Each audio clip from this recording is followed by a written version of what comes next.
Patak Atunarayan. Tonight's Partner Shad will be read by Duamutaf Hatet Bah.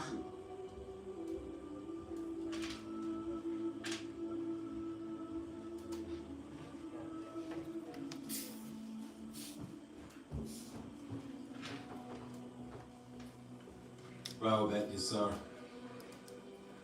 Anuki Kamem Duamut Afaf Hatet Bah. Harnashet.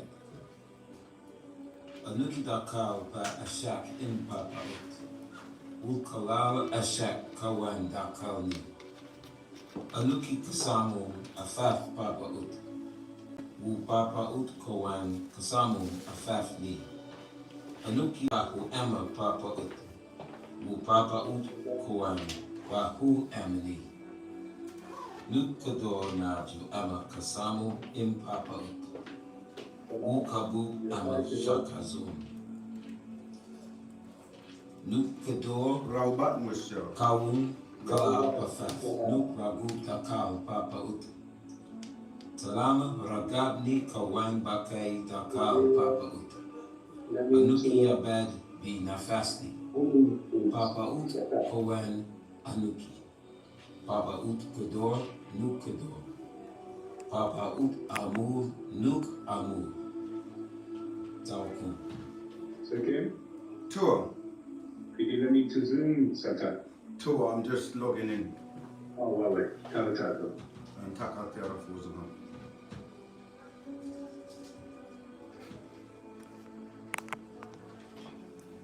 You've got 33 viewers and 3 likes.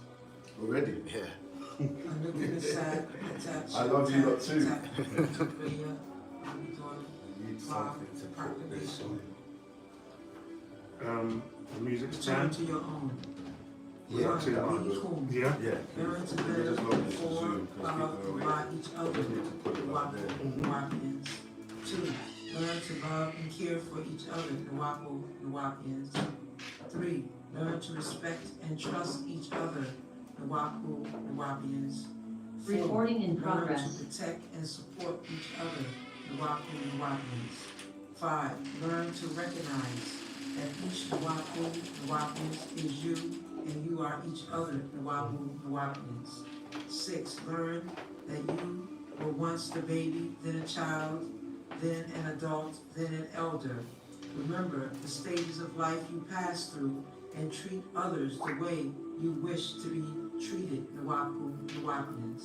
7. Learn to accept who and what you are born and your origin on this planet as a being misplaced by other than self and kind. Return to your own. Nuwapians. I'm just playing something Learn to for respect those of other races those who on respect Clubhouse. you Can you hear it for okay? who they know you really are. Well, loud and The clear. first race How on that? this planet. The first race created. All the people on Zoom, can you Children hear chosen everything to be clearly? born on the best and the richest part of this Kawakta planet Earth, Africa. Afaf, Raya Kabu, Africans, Nuwapians. I'm on now. 9. Learn to be proud and honored for your noble birth. Each one teach one. Reject what is not yours. Return what was forced upon you of foreign religions, belief, cultures, languages, and way of living. Live and die only for your own. Tour, Tower Tatters and Mouth. Nuwapians. Tawakun.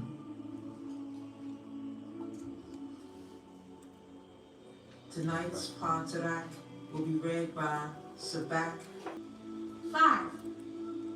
These divine rules, though strengthened on marble and set up on everlasting stone, are only diversions for the eye and exercise for the tongue, unless graven also on the tablets of your heart. 6. Thus you shall not fall into error. 7. Nuwapians do not obey the statutes because they are the divine rules of Wunuwap. Yet, because they are in accordance with your very nature and inclinations, 8. The true nature of Negaru, Negroids, stems from the Pa Mans Daru overseers directive within, and is therefore above the laws of man's kind. 9. In upholding these divine rules of life and statutes of living, the main concern is to be a Nuwapian's good intent.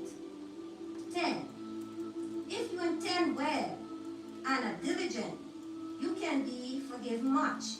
Yet, if you intend well and are thoughtless, then you shall not be looked upon so kindly. 11. Remember, Nuwapians, man's kind does not dispense justice. They can only hope you fear them and not serve man's Daru overseers. 12. Pa man's Daru overseers alone know who is Wawad, good, or Jawad, wicked, within their heart. Therefore, they alone can dispense true justice. 13. Put your trust in your own Salafu ancestors. On back to Khamam-u upwards, and Sabat-u Enians, and Pa Mansdar-u overseers, for the divine rules of Nuwapian's way of life and how to live. 40. These are the divine rules for which Nuwapians will live. 50. A Nuwapian will not kill a Nuwapian. 60. A Nuwapian will not rape a Nuwapian. 70. A Nuwapian will not molest a child of any family. 80. A Nuwapian will not rob another Nuwapian or use violence or plunder or steal. 90. A Nuwapian will not fight or slay a Nuwapian willfully. 20. A Nuwapian will not cheat a Nuwapian or act deceitfully towards Nuwapians. 21. A Nuwapian will not utter lies to lead another Nuwapian into error. 22. A Nuwapian will not be friends with shadow people, the shadowers. 23. A Nuwapian will not gossip about other Nuwapians. 24.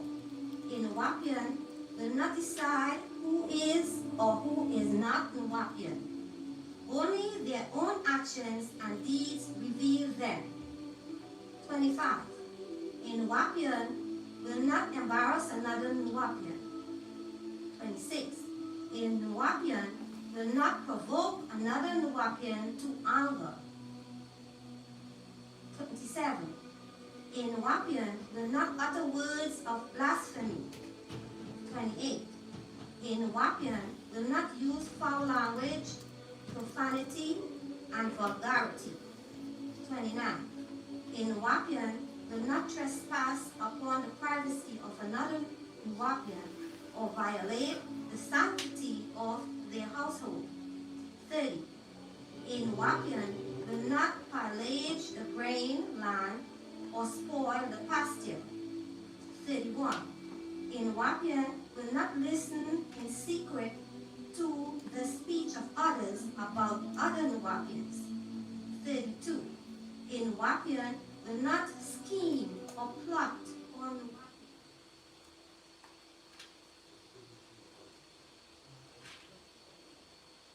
Rahubat Moisar, Rahubat. How's everyone doing? We're about to start. Let me just share my screen.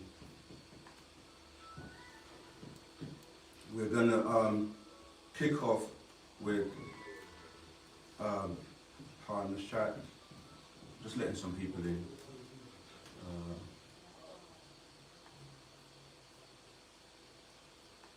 Getting my administrators and co-hosts together, share the screen. Okay, for those who are on Zoom, you can follow along. If you can read it.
Sorry, we've got some crazy.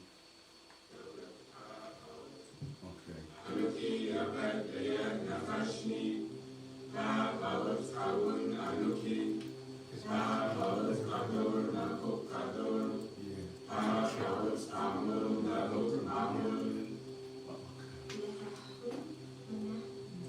Alright, I'm going to stop it there. We seem to have had a bit of technical issue. I'm going to try. Is it there? Okay, there we go. Just for those who didn't catch it, that's our affirmation. We call that the Partafyud. You've heard it many times, so unfortunately we had a bit of interference. Can they still pass a different screen? Okay, I'm going to stop sharing and then share again because we've lost the...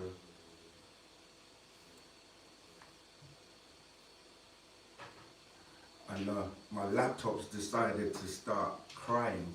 Can you hear that? I hope that's not interfering with those on the power thing. Rahubat, greetings and welcome everyone to the class today, Unplugged from the Matrix with Wu-Sabat. It's going to be 2 parts. Today is part 1 and next week will be part 2. My name is Sakhambreye. I am a student teacher of the master teacher, Partner Babyanum, the one and only Dr. Malachi Z.K. York, His Excellency. We are always, humble and honored to be able to stand before you and share the good news of Wu-Sabat as taught to us by the master teacher, Partner Babyanum. And the most important thing before anything else, we must always remind people and bring your attention to the fact that he has been incarcerated, kidnapped wrongfully, and it's our duty to make the world know of this injustice and to do everything we can to get him released as soon as possible. So today's class, Unplugged from the Matrix with Wu-Sabat, is something that he has taught us for many years, that we have to give them back everything. Let me just share. Sorry, 1 second. Okay, good. Greetings, brother. Yeah, we have to give them back everything. And who are we talking about when we say them? Well, basically, the Matrix. Before we get into the subject of that Matrix, I would like to just do some housekeeping, which is basically letting you know how you can find out more information about us, because these classes are quite short. So you can go on our website, unitedsabiansworldwide.com, okay, where you can find a lot of information about who we are, who our master teacher is, the many different aspects of our culture, you know, as you can see here, for the men, for the women, for the karadu or children, for the elders. So take your time and go through the United Sabians Worldwide website. We are a worldwide organization, so if you go to contact, you should be able to find a local jurisdiction wherever you are and connect with them, go to classes, you know, get the scrolls, start to read. And of course, we're in the UK, and we have our own website here, nashat.co.uk. So you can also get access to a lot of the information, the scrolls, etc. via our website. Now, if you would like to join us, there's a button right here called Join Us, which you click, and then you can literally just fill out the information, and we'll be able to follow up with you on the process. The process is quite simple. You fill out the form so we get to know who you are. You start to attend classes so we can get familiar with you, get to know you. That's what the word family means. People that you're familiar with, you know. So if we see you regularly in class, we start talking, then we tell you about what's happening, you come to our events, and we know you. And then obviously the next thing is to start as soon as possible reading the scrolls. The magic is in the scrolls. The master teacher is the master teacher, meaning he's the teacher of all teachers. So there is a method to what he does and how he teaches. And each symbol that you look at, as in a letter, actually has an effect on you. And he has arranged these letters in words in a particular way to calibrate your DNA. So when I read the book, it's going to have a different effect for me than when you read the book, depending on obviously who you are. So when we say read, not everybody may be able to read, but he has also got a lot of audios and obviously videos on YouTube that you can also listen to. You know, so we can't stress enough how much you should start to read. Don't take it from me, because when you hear it from me, yeah, I'm just a teacher, student teacher.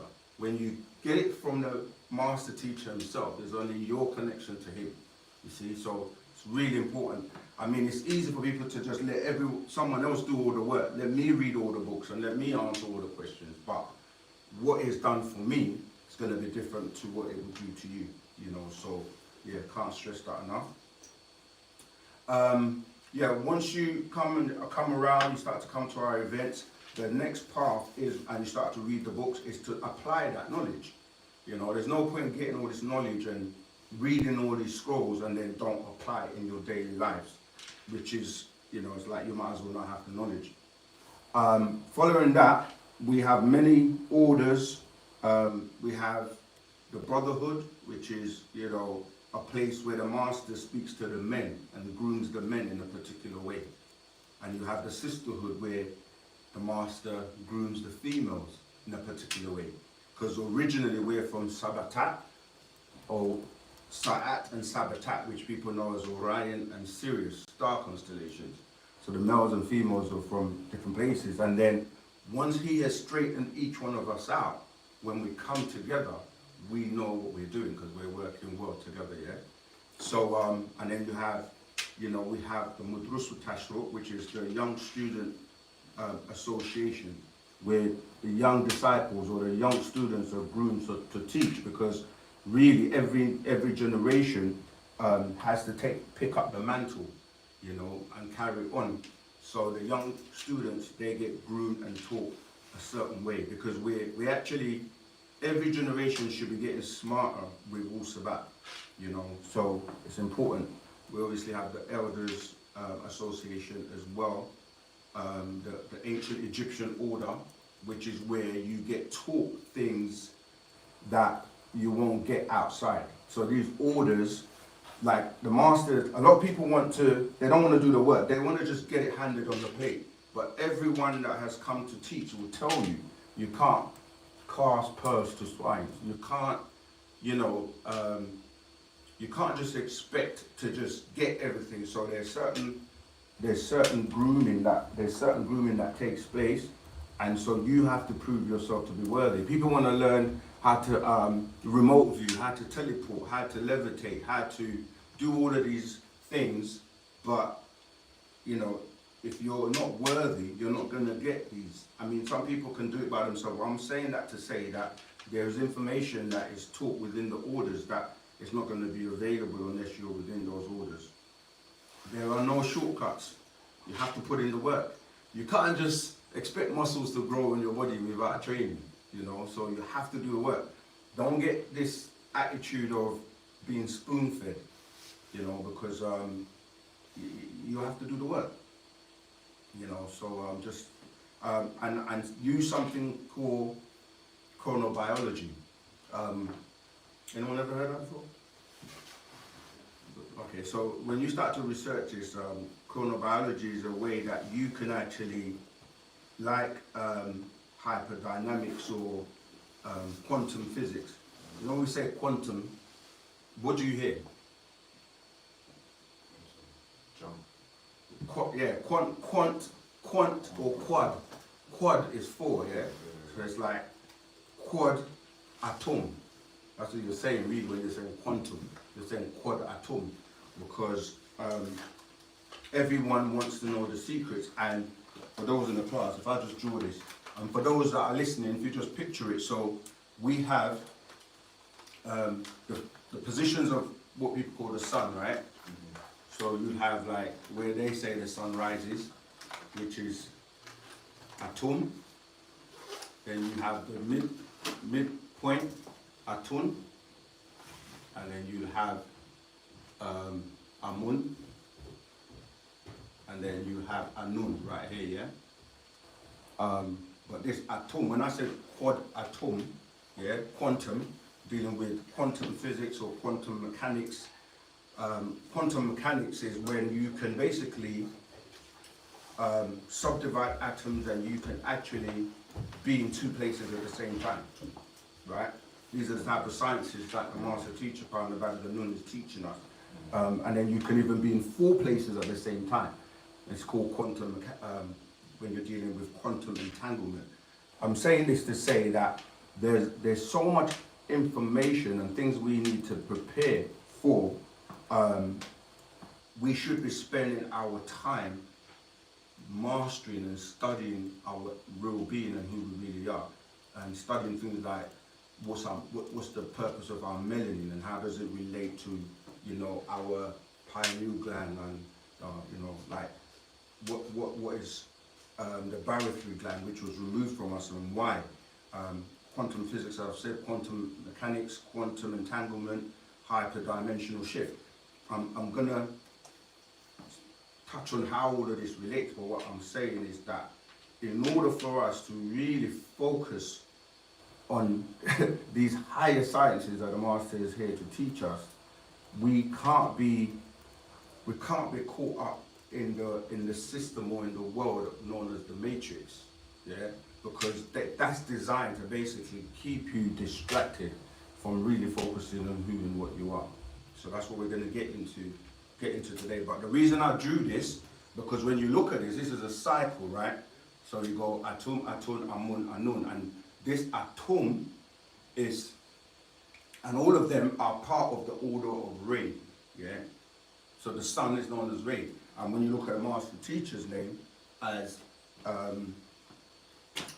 Amun, because that word Amun will keep coming up, Amun, yeah, Nabad, yeah, Patah, yeah, you're dealing with this Amun is a reincarnation.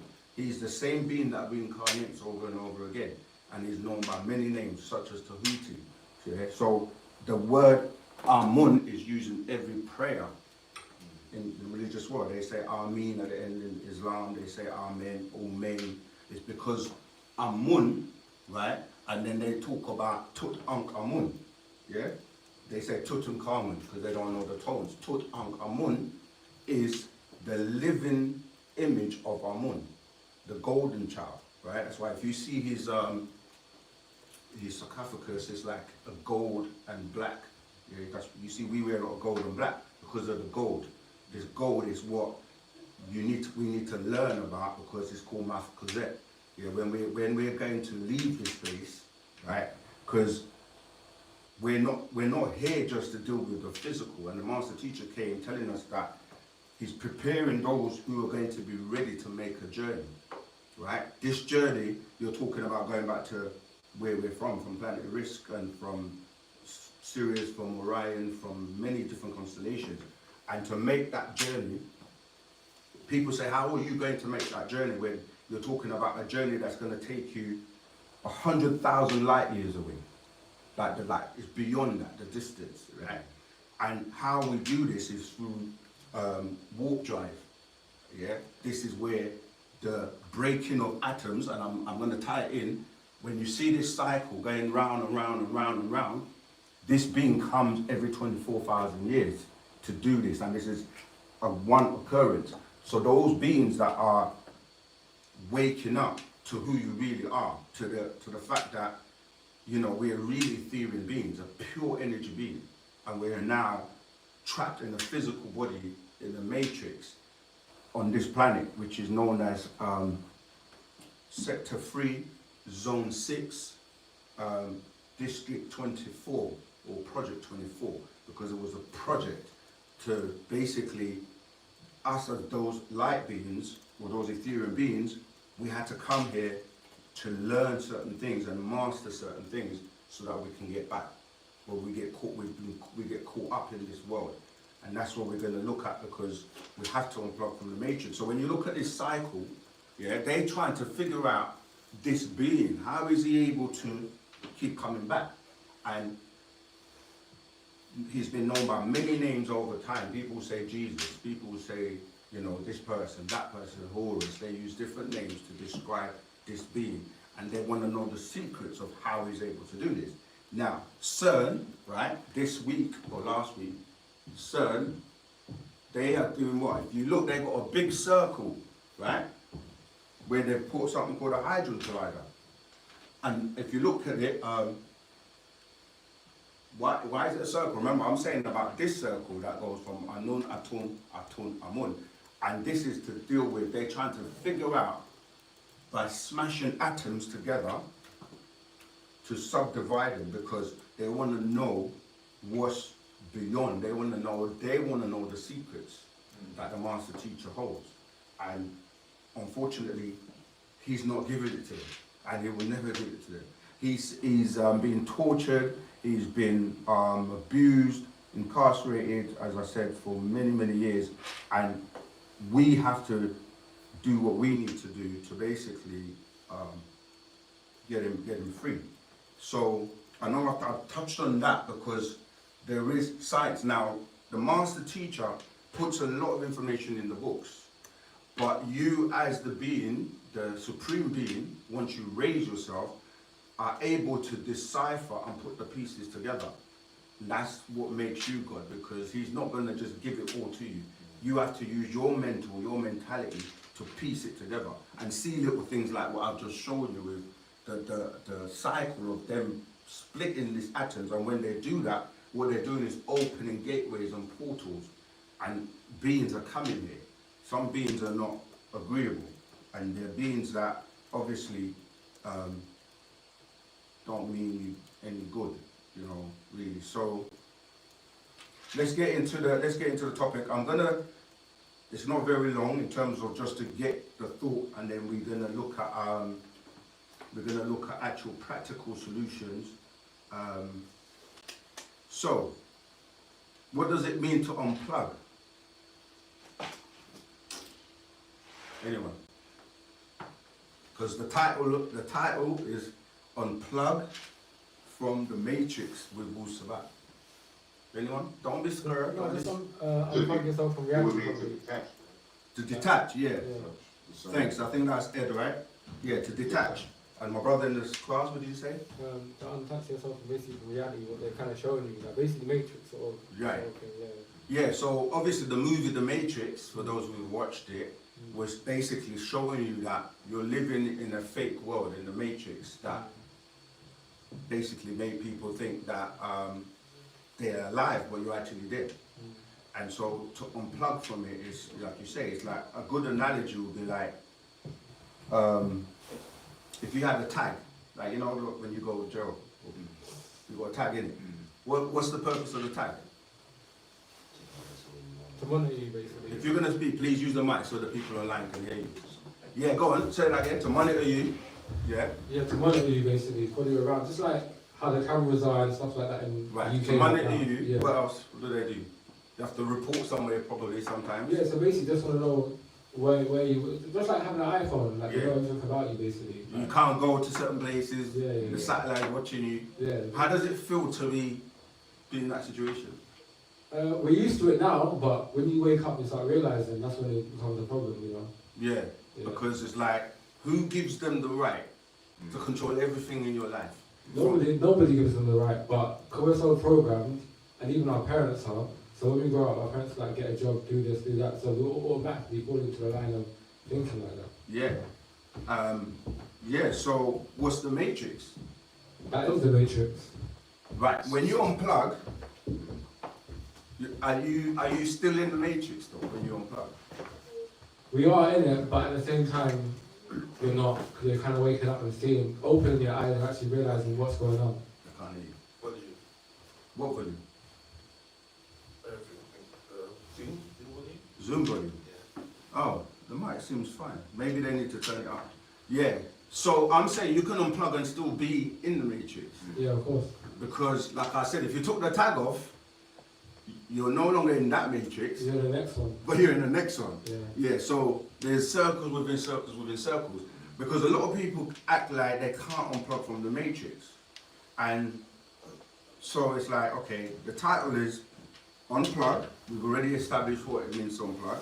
To come off, whatever you're plugged into. The matrix is already explained about the planet itself being, when we say, and the thing, when you're studying, when you're, like this brother here, has got a pen and paper ready to take notes, because when I started coming to classes many years ago, I used to ask the teachers questions. Like, if I hear something and it didn't make sense, I would be on them. And that's the attitude you have to take. Like, you need to know. Like, so when I said, like, sector 3, no one asked, what does that mean? I said the planet is sector 3. I said zone 6, district 24. No one asked. Like, what does that mean? This is what I'm saying. You have to listen, take notes, study the books, because we're all students. The only person that's not a student is the master teacher. So we sit in that same seat you're sitting more time than we stand up here as student teachers. You know, so sector 3, because when you look at the 9 ball, who knows what the 9 ball is? No one. The 9 ball is the sun. Like, these are things he was teaching us in 1960s, 1962, 63.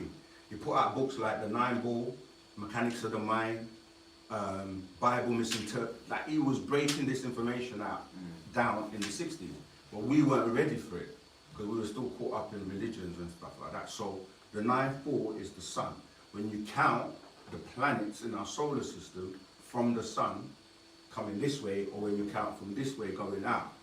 If you count from the Earth that way, you're going to get to the sun, we're number 3, yeah?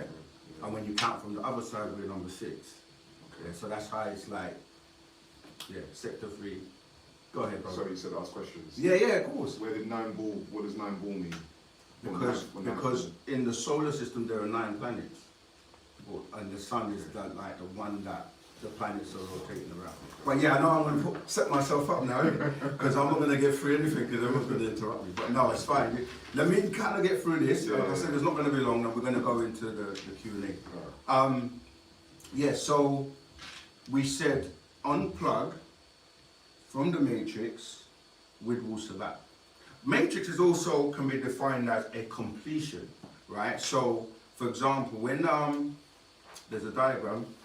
Yeah, I'm glad you can see my screen. There's a diagram that we've got in our book. This one here, right? Which the master teacher part in the Babylon Sorry, my computer's struggling. For those who want to join on and see the screen on Zoom, can the mods put the link to the Zoom on Clubhouse for people? See here, it says Mother Matrix. Yeah, it shows the Matrix Mother Goddess. So that's also a matrix, right? But as you can see, can you guys see that screen with me? I'm gonna zoom in if I can. Yeah, there you go. It's like the Mother Matrix 9 times 9.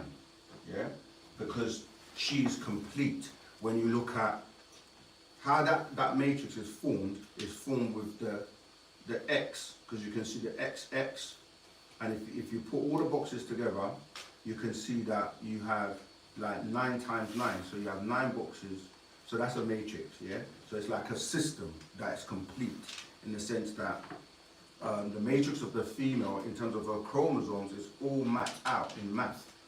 What she will look like, sound like, her growth, her genes, her skin, her hair, eyes, organs, it's all there.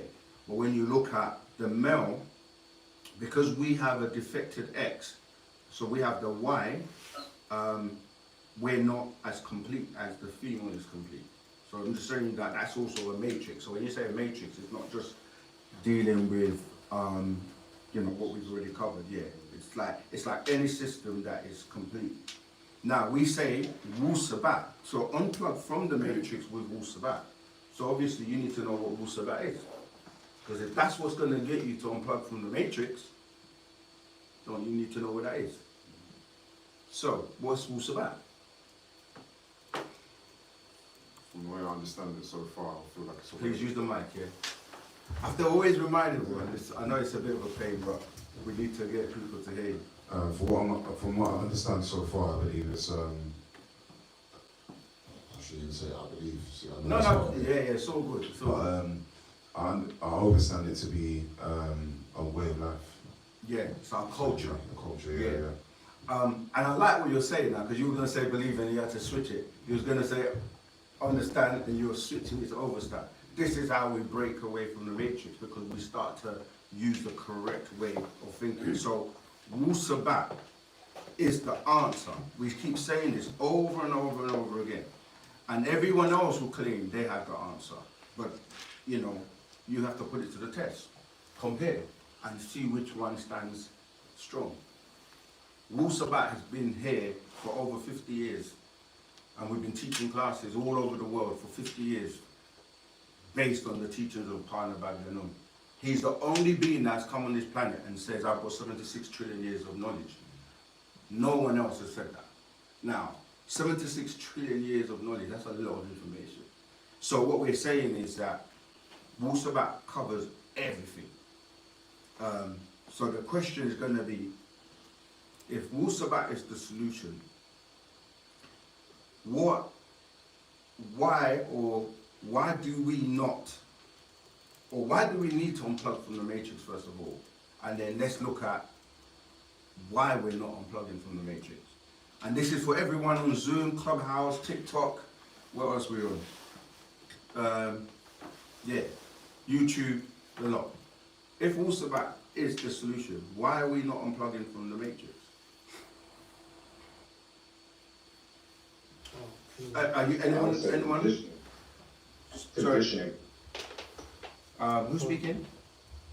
This is Ed. Sorry, are you on Zoom? You know what? I might actually be involved. 1 second. Oh, okay, yeah. Just trying to know, because I can't see. But yeah, go ahead again, please. So, you're talking about a situation where we've been indoctrinated for a very long time. So now we're being introduced to the truth on the heels of being involved in all of this, whatever you want to call it. So for some people, if they're not, it's not going to register. But for others, it will align with empirical truth, which can't be disputed. And that's really what it will come down to. Okay. All right. What I'm saying is, like, you can't be here on a Saturday breaking down all this high science rules about 9 ether and all of this, and then Monday morning you go and work for the white man and say yes sir, 10 back full circle, who's a 6 ether being, running you. That doesn't make sense. That doesn't make sense. So I'm still trying to find out from anyone that is on the call, on Zoom, Clubhouse, TikTok, what is stopping you from unplugging from the matrix? Go ahead, Zaman. We'll see you. I mean the same what they're saying below. The same what they're describing when it comes to that working with a sick people being. I think one of the main things is fear and trust of each other.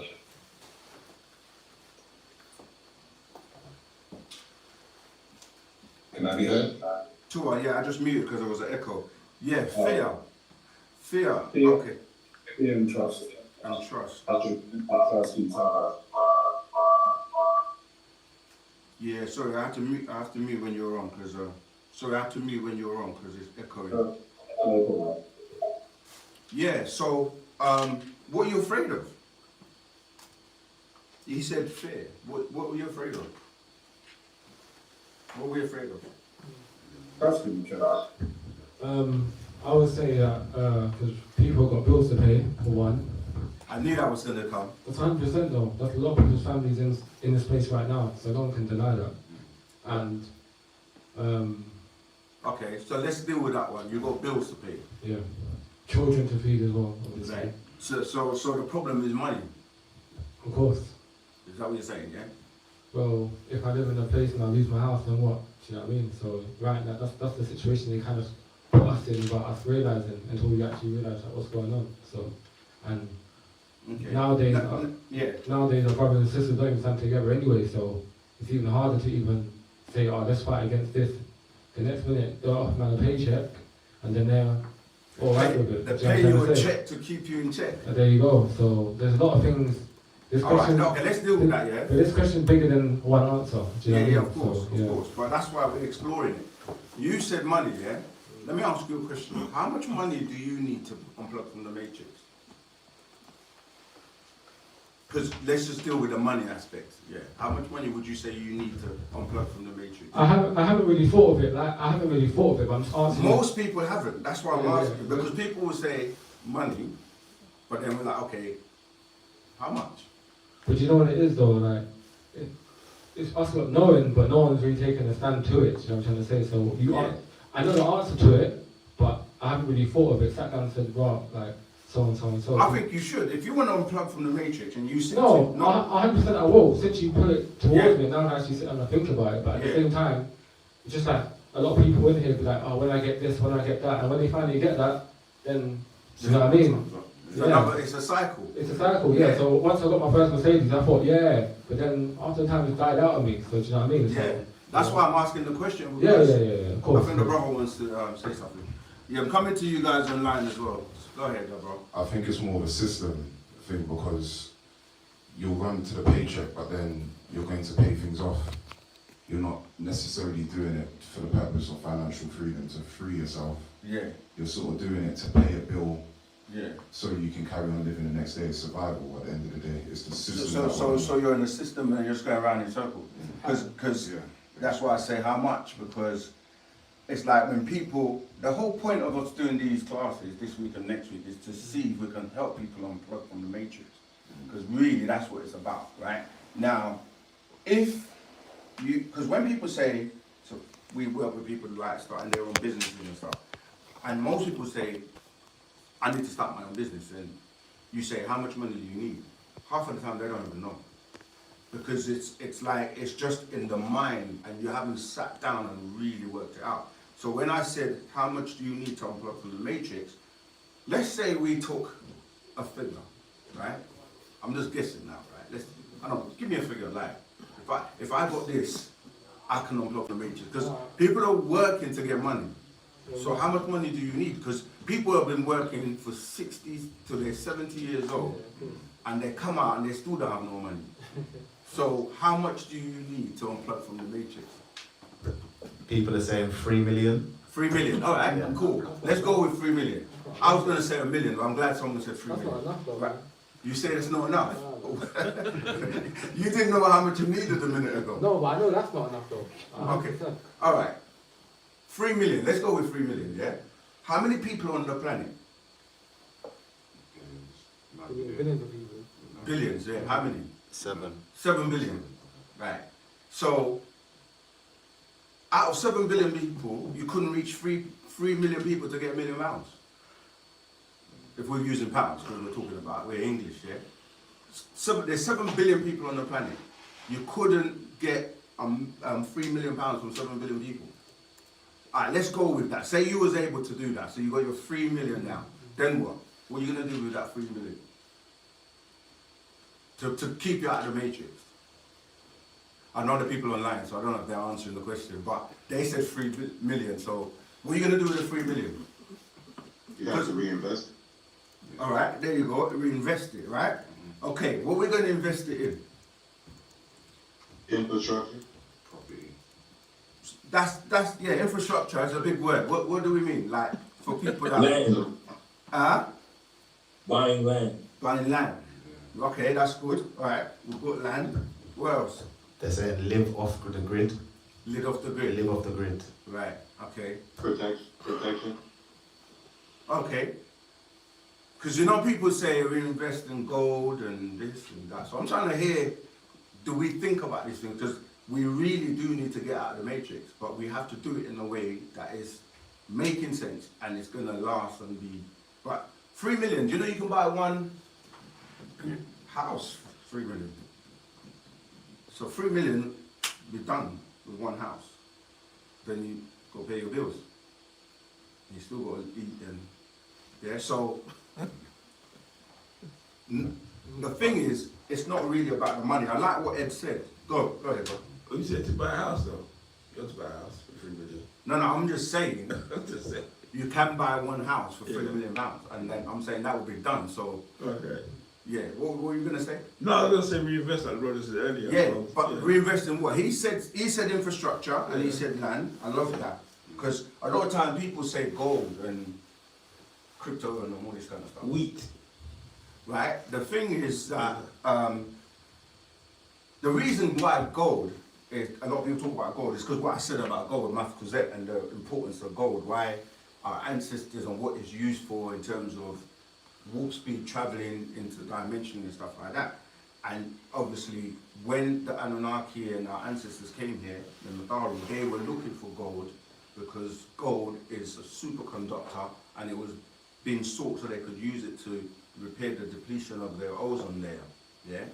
But other than the fact that it's been turned into a commodity or monetary system or value, if you were at a point where the world was gonna be like in a mess, like how things are going now, right? If you had gold and I had food, who's got the better asset? Food. Food, right? Yeah. I'll just wait for you to starve and die and I'll take your gold. Because I can eat. You see what I mean? So like, these are the things when people say gold, everyone's like, oh, gold, stack gold. Yeah, gold is useful for a certain time, but after that, it's no use. So I love what Ed said, because you've got to think, take that money and infrastructure, water, land, food, shelter, the things that without money, farms, you can still survive. That's why people say live off the grid. So who was that? You have a question. Yeah, go ahead. Nina had a hand up. Nina B. No, I was gonna say, with the 5 million, which is what the brother just said, the best thing to do if you want to actually unplug would be to get your own farm and grow your own food and stuff. Because if you invest, you're still investing back into the matrix, stocks, bonds, gold, all that kind of stuff. But you're not really unplugging until you're self-sufficient. Exactly. So really, if we came together and got, which is, we've done this already, remember, the master teacher has given us the blueprint or the blackprint many times, where we had 476 acres of land and we were living for and by each other sufficiently, producing everything. And this is what we need to do now. Because people working for someone else, and you've got skills, right? Your skills should be utilized and come together in our culture. Yeah, because you can bring whatever skills you've got and we can work together. And that's kind of, we're going to show you and help people between this week and next week. Anyone who's really serious about unplugging from the matrix, because obviously there are things that tie you to the system, like you were saying, things like, you know, the birth certificate, and there's certain things that you've already kind of like got yourself entangled with, and there are processes and ways of releasing you from that. Do you know what I mean? And a lot of people have tried, you know, the straw man and, you know, status thing, and a lot of people don't fully know what they're doing, and people get conned out of their money and all kinds of stuff because, you know, there are people that learn a little bit about being free, as they think. You know, you've heard many people try telling you about how you can be free from the system. But Wu-Sabat, as a retained sovereign nation, yeah, again, if people don't know what that means, we are a sovereign nation by birth, not by asking people for permission. You know, you can't go to someone and ask them to give you your sovereign status if you are already a sovereign, because that means you're saying they're more above you than yourself. So if you look on the back of the books, the master teacher has always put a retained sovereign nation on there, because we are letting you know we were here first. We are the original people on the planet, you know, by DNA, genetics, etc. So it's about us coming together and working together to be free and free from the matrix. Any questions about anything so far? Anyone? The Zoom, Clubhouse? Yeah. Comment? Go ahead. So this is interesting because I was having a conversation with somebody recently. So I'm in my early 40s now. Yeah. I go to work, and I was saying to myself, now wait a minute. I know that we need to do something as a people, given what's going on. But every time I come in here, these people don't really like me. Even if I do make money, it's making them money in order to do so. So this thing is interesting that you're bringing, and so I'm there. Like, wait a minute, how do I get away from this? Because at the end of the day, my legacy is not going to be attacked based off of them. It's going to be off of what I'm going to create for me and mine. And I say mine, not just my immediate, my children. It's us. That it's effort is currency. It's not the dollar. The effort generates the currency that you're giving. That's right. So it's how we apply the effort that's going to make the most difference. Yeah, because I'm seeing people are paying 5 million, 3 million. The amount of money you make, the money is worthless. The fiat system is worthless. Has no value. No value whatsoever. It's only given value because people give it value, but it's a piece of paper. And now it's becoming what? Digital numbers. Doesn't even exist. Literally, a man can type a few numbers into your account and you are now a millionaire. Someone who has the control to go into that bank account and type in 5 million into your account, hit a button, you are now you've got 5 million in your bank account. It took literally 2 seconds. Go ahead, brother. Yeah, I just want to talk about 2 points you made. First one is about the retained sovereign nation. And does that imply that to say retained sovereign nation, we have not forfeited or released our sovereignty? That's right. Yeah. And the question is, do they need to be Sabians in the matrix to pull our people who are in the matrix out the matrix? That one's deep. Yeah, I mean, the fact that you're sovereign without, this is why the master puts out the Partaraks such as, worry, threat, and what's the name of that Partarak? Threat, chaff, And worry. That's the one. Meaning that from you're born, you get a birth certificate. Everything you need to do after that, if you want to travel, you need a passport to transport yourself from one place to another. If you want to get married, you need to be approved by them from what they call a registry office, or go get a wedding certificate. If you want to drive a car, you got to get tax, MOT, insurance, everything. And then they control where you can go, because you've got congestion charge, you've got ULEZ. When you die, you've got to get a death certificate. So they literally run everything from the minute you come here to, and they make more money off of you when you die as well, because you've got to get a casket, you've got to get the cemetery, you've got to get all these things. So literally, they run you and they control you, and you're in that matrix. And people happily do it every day and wait till they're 60, 70 to say, now I'm going to get a pension. And the pension is nothing, because it's just, when you're that old, you've given your whole life working to the point where you now are not youthful anymore. You can't really enjoy it and do the things you would have done when you were younger. So it baffles me when we don't want to unplug from the matrix. And if you really do want to unplug, you have to really seriously, before next week's class, go home, sit down, think about it. Like, what do I really need to make me? There's short-term, medium-term, and long-term solutions, right?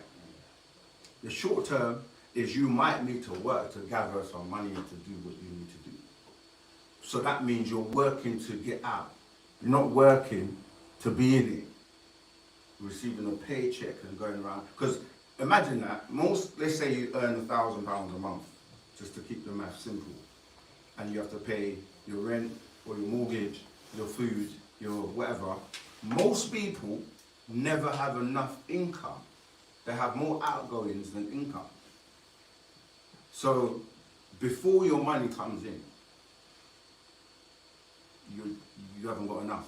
So it makes you think you need to keep working. And then what do you say? I need to work harder. I need to get a better job so I can still be just over broke.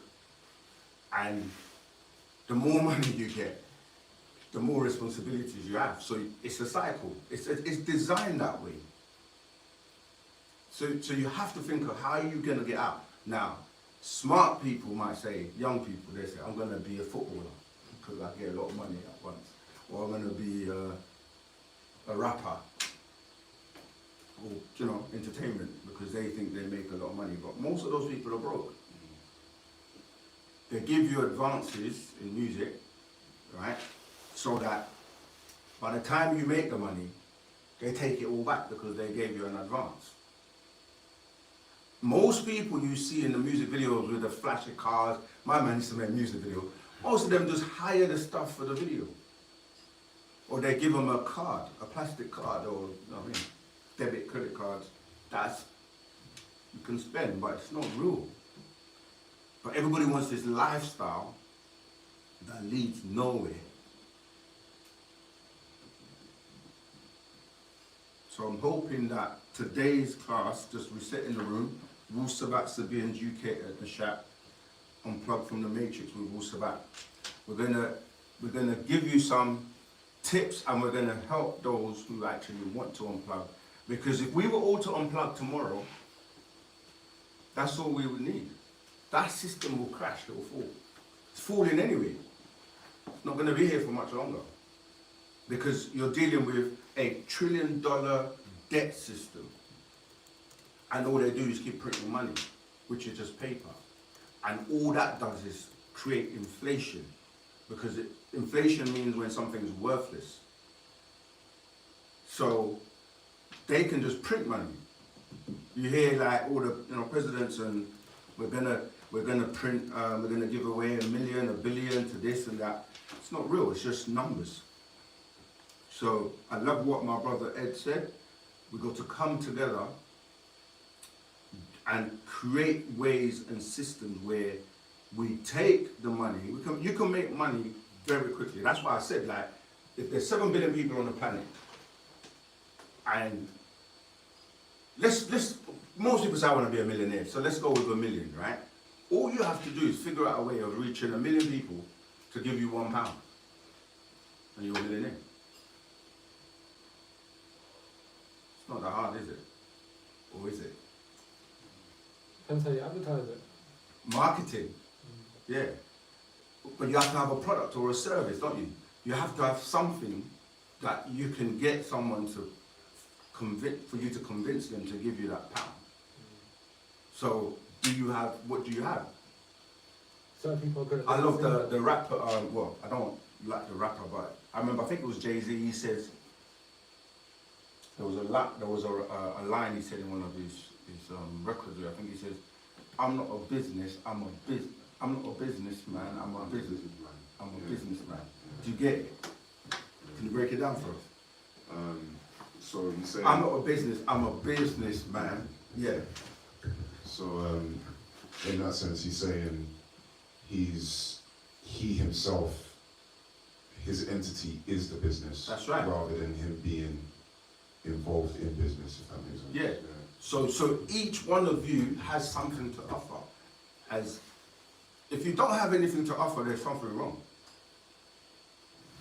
Do you have a skill? You have a skill. What do you do with the skill that you have? If you don't mind sharing. You don't have to expose anything you don't want to buy. Everyone on this call has a skill. One of is I can cook.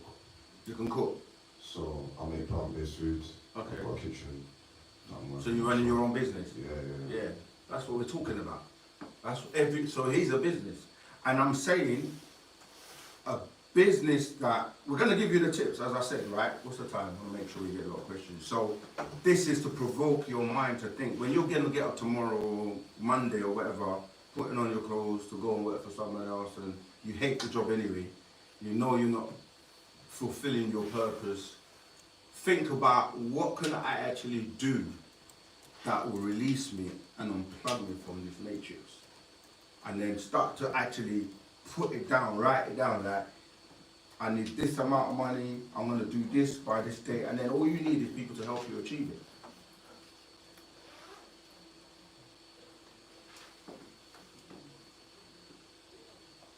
Everyone's quiet.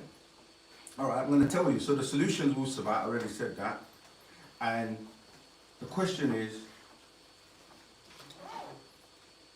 you need to think about what you need to unplug, what is stopping you from unplugging, what do you need to unplug, and the solution has to be within Wu-Sabat. Because Wu-Sabat is the future. So if you're doing anything within Wu-Sabat, especially I'm talking to Nuwapians or Sabians, like, we have to be, whatever your product service is, right, take me for example. I've been out there in the corporate world working for them, and I was like, I've got skills in it. I'm an IT person. Like, I've got skills where I can do websites, whatever. All I did is transfer those skills into doing it for ourselves, our culture, and Wu-Sabat. And so whatever skill you have, you can do the same. And not just about that, but you've also got to think, okay, so I'm going to do something within Wu-Sabat, because Wu-Sabat is the next 24,000 year cycle. And the Master said, we have to rewrite our story. We have to reinvent everything, because the Matrix has had you thinking and behaving in a way that's not good or conducive for your culture or for you. So we have to now think about reversing everything. So as I said before, you can work as a means to an end, all right? And you've got to think of something that is selfless, like you can help people. It's not just about you. Like my brother here said, he's doing plant-based food. That's now replacing the types of food that you're used to eating, like the McDonald's and the junk food and the, you know what I mean, acidic foods, all the stuff that's bad for you. So now you're going to replace it with something that's good for you, but you're also giving a service to people. You see? So you got to do something that it's not just about you, and you got to help humanity. What can you do to help humanity? And you have to think global. The world is small now. What do I mean by global? Like, you have to do something, have a product or a service. Why global? Because remember, I just said, if you need to get £1 million from 1 million people, £1 each. So whatever you're doing, if you can reach a world global market, you know, you have to factor that in, because you can't just be a sweet shop or corner shop only for that local community, because there's only so many people in that community. So you've got to go global. So whatever you're doing, for now anyway, you've got to utilize the power of the internet. You have to. Marketing, you know, so global market. What is it you're going to do? Is it hardware or is it software? Meaning what? Hardware is things like you can touch. Software is something you can't touch. Which one is better to have as a product? Maybe software, you know. Software, yeah? Maybe. You say maybe, like you're not sure. No, because... Yeah, I would say so. Sorry, someone else was in. I would say software, because you can always go and create with the software. You only have hardware. Yeah. You want to be more dependent. Hardware, you got to find storage, you got to transport it, you got to do all kinds of things. Like, whereas software, why do you think all the biggest, richest people in the world are people like Facebook, Twitter, YouTube, Google, Instagram, Snapchat? We can keep going. That's all software. And you're making money in your sleep. So I'm just giving you tips, because these are the type of things you have to think about. And then you mentioned marketing. You have to be able to market, because you've got to reach the people you need to reach. I know you guys are used to coming here and we're breaking down Wu-Sabat sciences, but at the end of the day, it's about unplugging from the matrix. It's about us coming together and actually living for and by each other. So that's why today's class is about how do you unplug. And we've done that utilizing the same strategies we're giving you. It's why we came up with our book, because that's dealing with Wu-Sabat. It's giving the knowledge, but the master said we have to share it, and that's physical, but we've also got the online version of the course, which, let me share this and show you guys quickly. Sneak preview. Because we realize that we've got to get this information out there, and so this is the platform, right? So what we're doing is all our classes that we do are going to be on here for free. So you can like, this is the fast track your spiritual and conscious journey, and let me show you. And this is good because when people come to classes, sometimes there's so much information you can't like digest it all at once. So with this, you can do it in your own time. Yeah, it's online. Look, you can.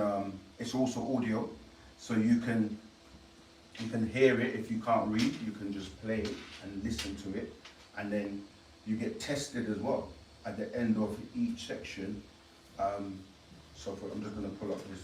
Sorry, my computer's struggling, but so what we're basically saying is we are applying what we're trying to help others do as well. Yeah, everything that I just said, I'm going to show you how we've applied it. So go ahead, Zamal. You had Ocean on being brought to the stage. Okay. Hello. Yes, Ocean. Hello.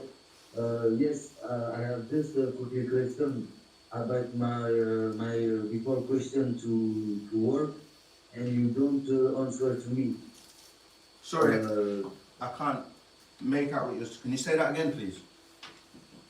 I asked you a question about a work, and you tell me that you will answer me, but I don't have any answer. Oh, are you from WhatsApp? From WhatsApp? Yes, WhatsApp too. WhatsApp too. Right, I know your question, let me answer your question then. The reason why, your question was about whether or not we should advise you on what to study, right? And what would be useful for Wu-Sabat. Yes, my question was just about how can I, what skill is good to know for the community, or what type of work I can do. Right, but what I'm saying is, what do you do at the moment? What skills do you have now? Okay, now I want to do a formation. It's about this. From how can I form me to get this skill? Yeah, I hear you. I share the true, the knowledge. Yeah, I mean, we need everything. So whatever skills you have, it's about, you know, bringing it to the table. If you need to find something new, then I would suggest you look at working with other people that are already doing something. If you find that something interesting to you, then work with them. But obviously, and name it, we need it.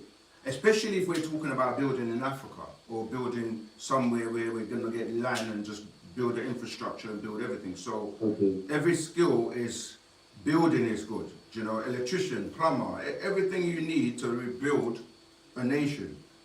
Okay. So what we're basically saying is, with myself, I mean, I'm in the world of technology, so we're going to utilize technology to help with our, I mean, until we don't need to anymore, but that's what I would do, because that's what I'm already like, do you know what I mean, skilled in. Yeah, but we will be putting some projects and things together, and like we will know what projects are going on, and people who have certain skills will be, you know, contacted for that. Yeah. Okay. But personally, I'm from Eritrea, and there is not lot good in this country. It's very close. The country is very close, but I understand. Thank you, Pandora, as well. Yeah, we need everything. Literally, rebuilding a nation and giving them back everything means that we have to have all the skills, and we do have the skills. Our main issue at the moment is not being able to really organize ourselves and work together in a way that, not everyone, of course, because there are people already working together, and we are doing it here as well, but we have to start really thinking seriously about how do you unplug if you're still doing a 9-to-5, or you know, you think you can't let go of the, you know, the matrix or that system.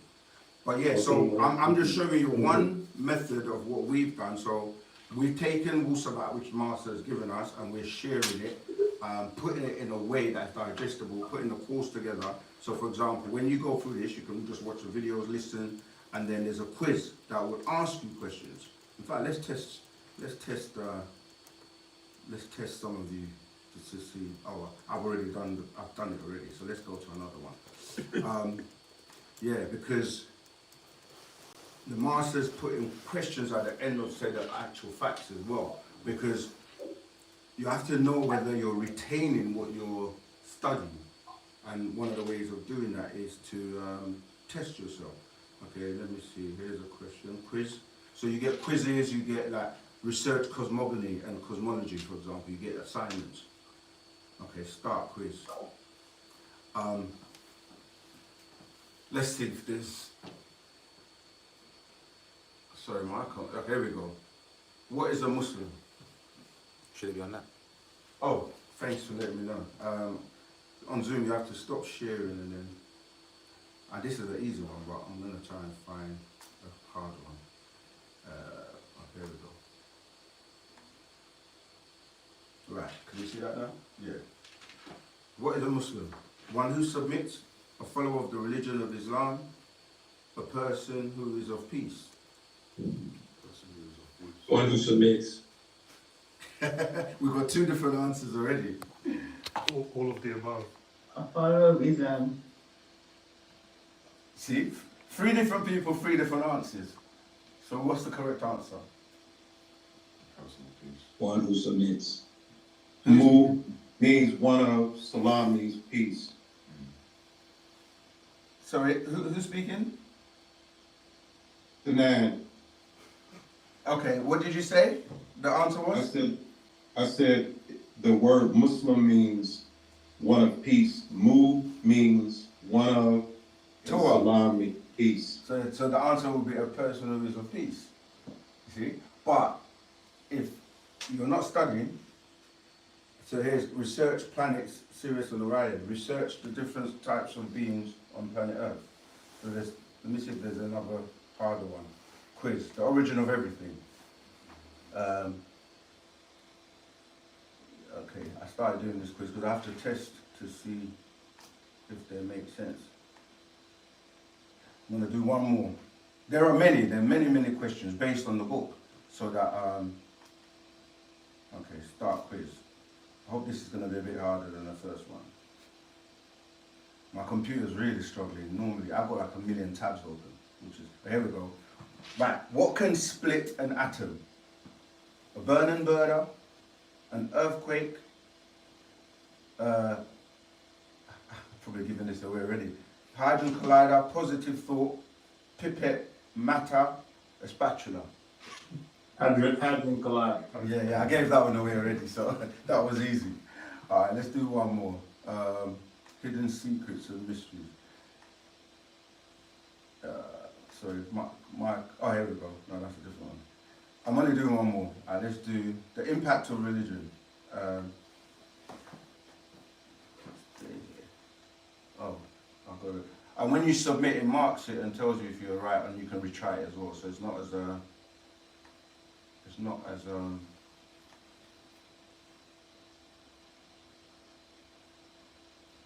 come on. All right, I'm gonna do this one, and then after this one we can go into Q&A, because I can feel the energy of people's like dropping.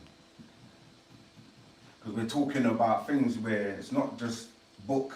Right, here we go. Where were the Sans people originally located? You got Sudan, Caribbean, South Africa, Middle East, Ethiopia, South America, North Africa. South Africa?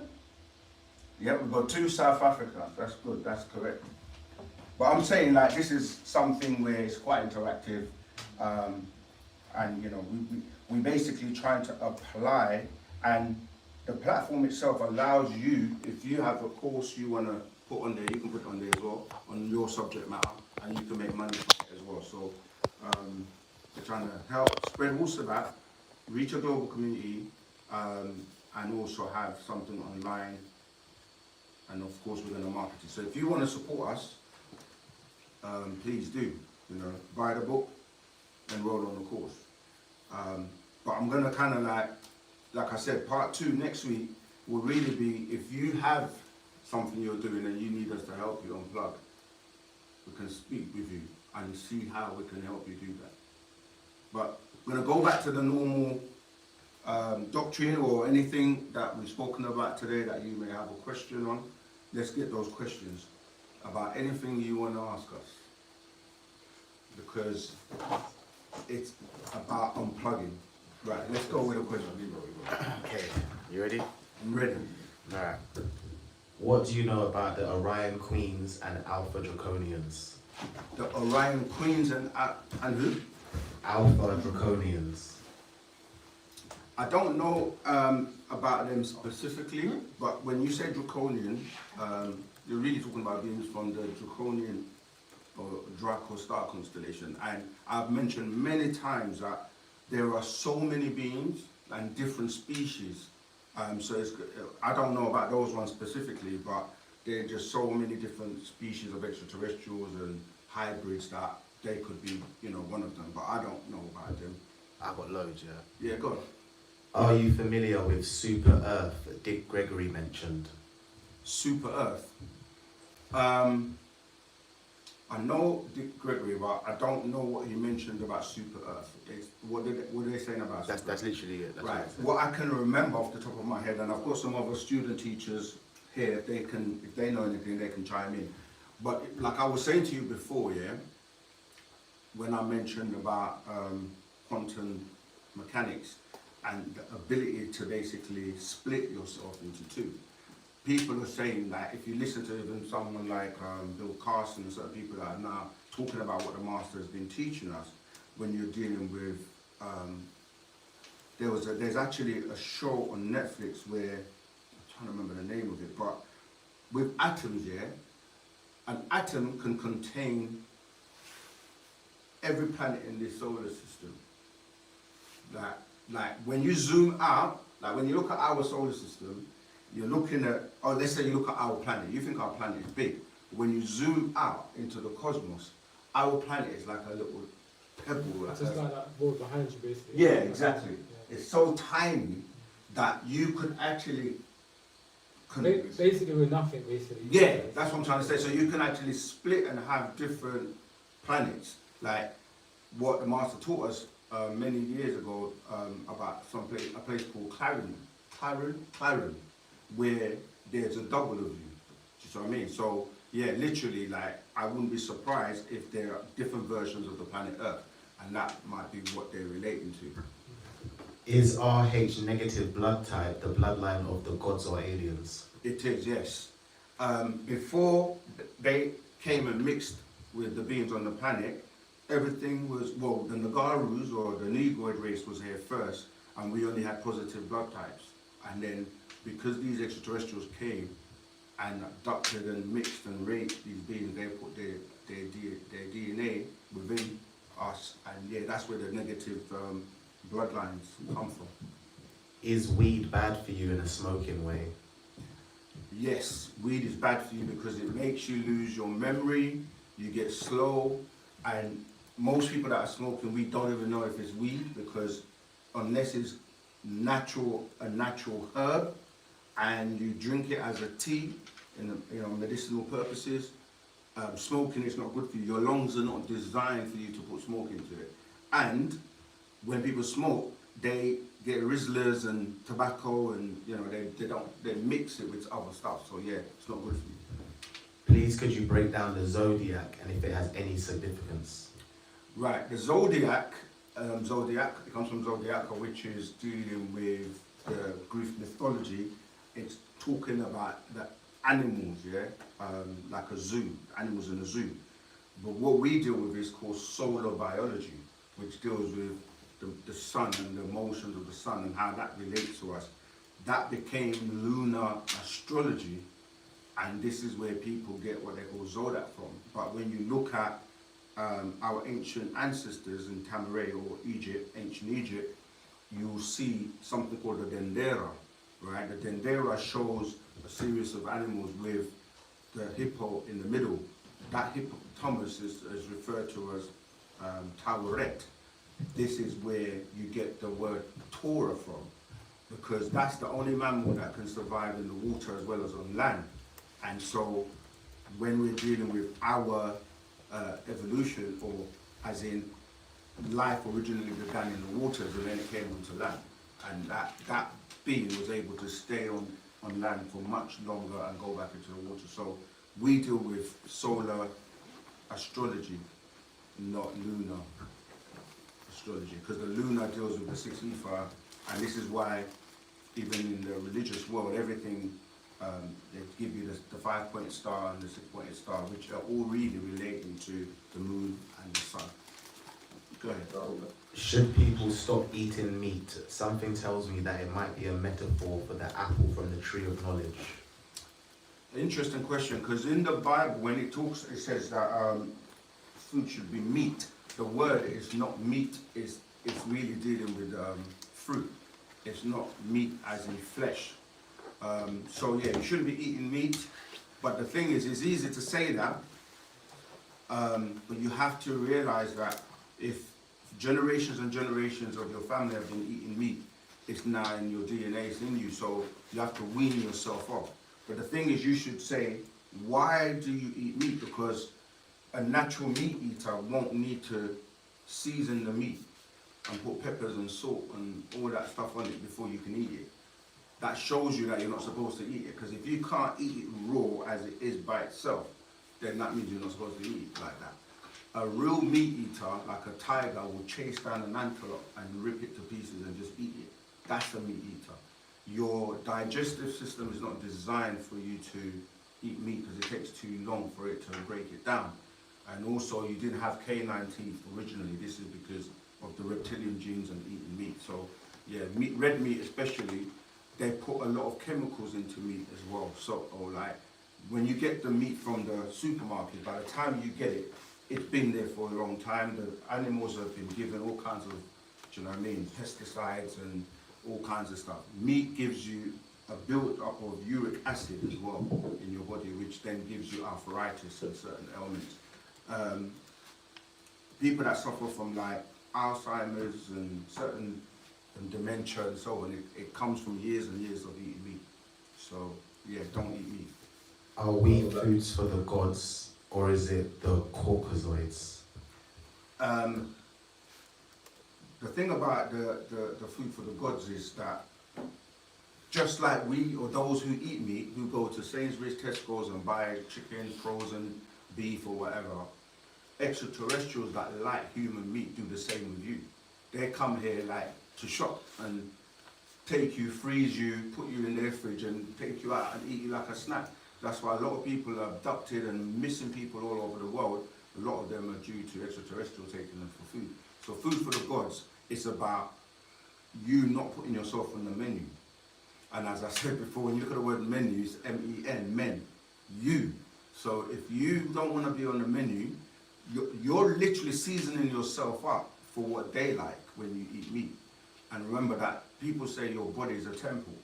So if your body is a temple, in your temple you have an altar where you burn in carcasses, like how in the Bible they tell you. So when you're eating meat, what's happening is you're burning that meat in your altar, right? Because the acid in your blood is what basically burns the meat.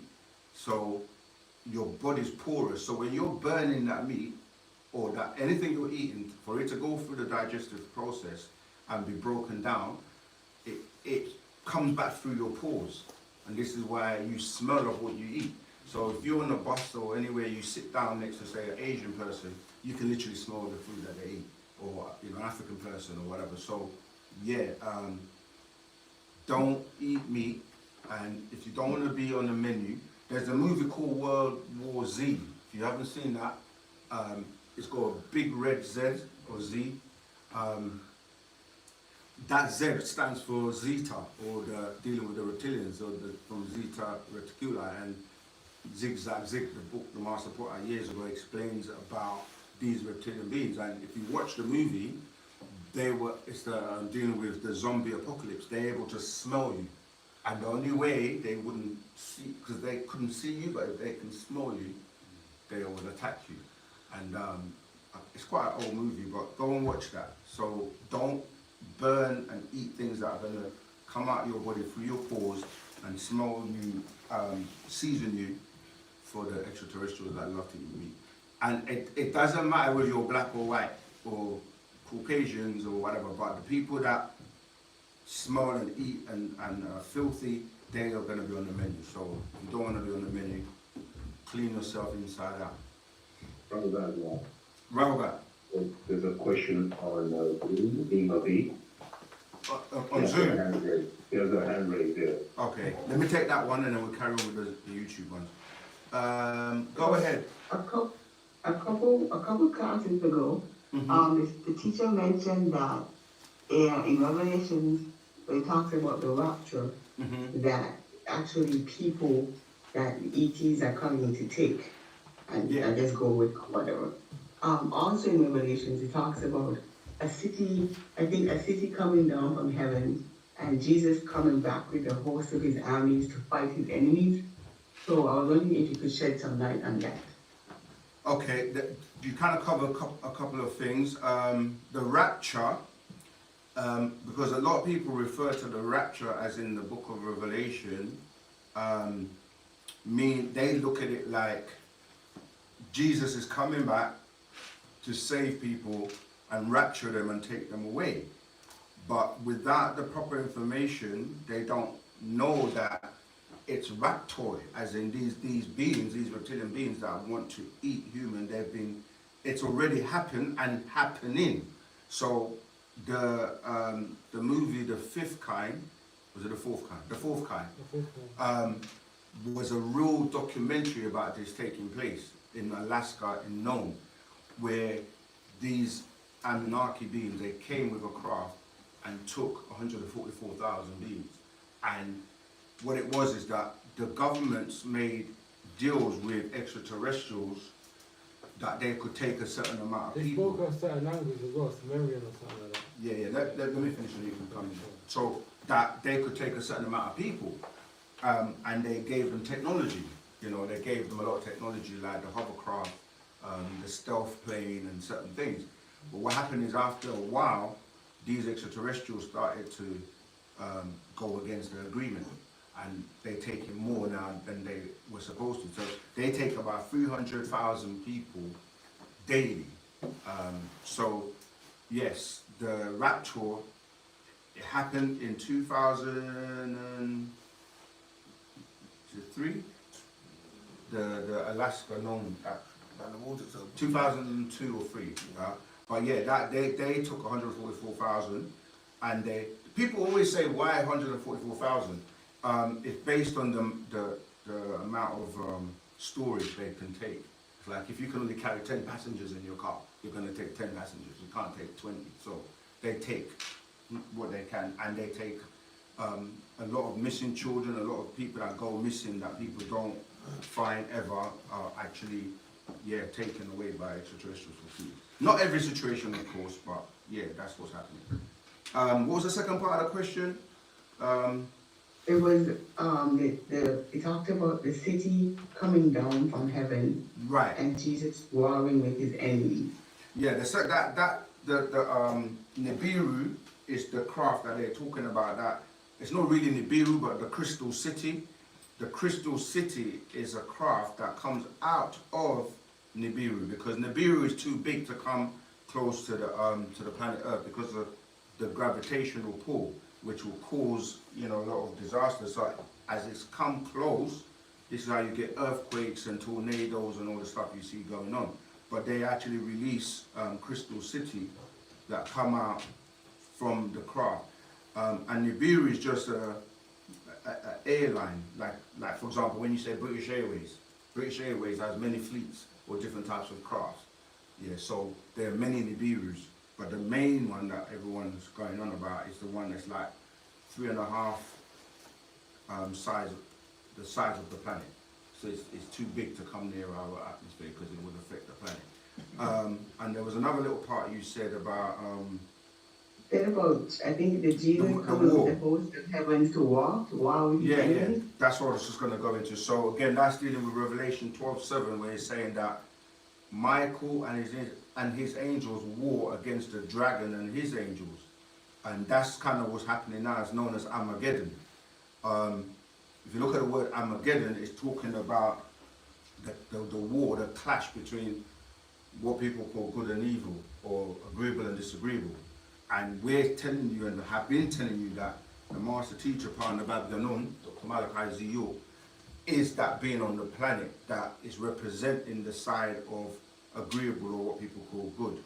And then you have the people that run in the matrix, the powers that be, that answer to these reptilian beings by way of, they go to the Bohemian Grove and they worship the owl, and this owl and the being that they're worshipping is being known as Nana.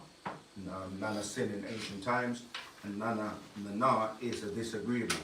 And when they were cast down, they cast them down to the planet Earth, so they're having children.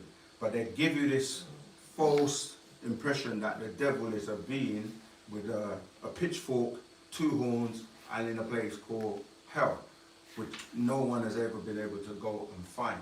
So that stops you from realizing they're walking the planet. They're doing all kinds of crazy things on the planet. The devil's children. And you call them also the fire children. And as I was mentioning, you have Michael and his angel was dealing with Parnabab Yanun, who is raising golden children.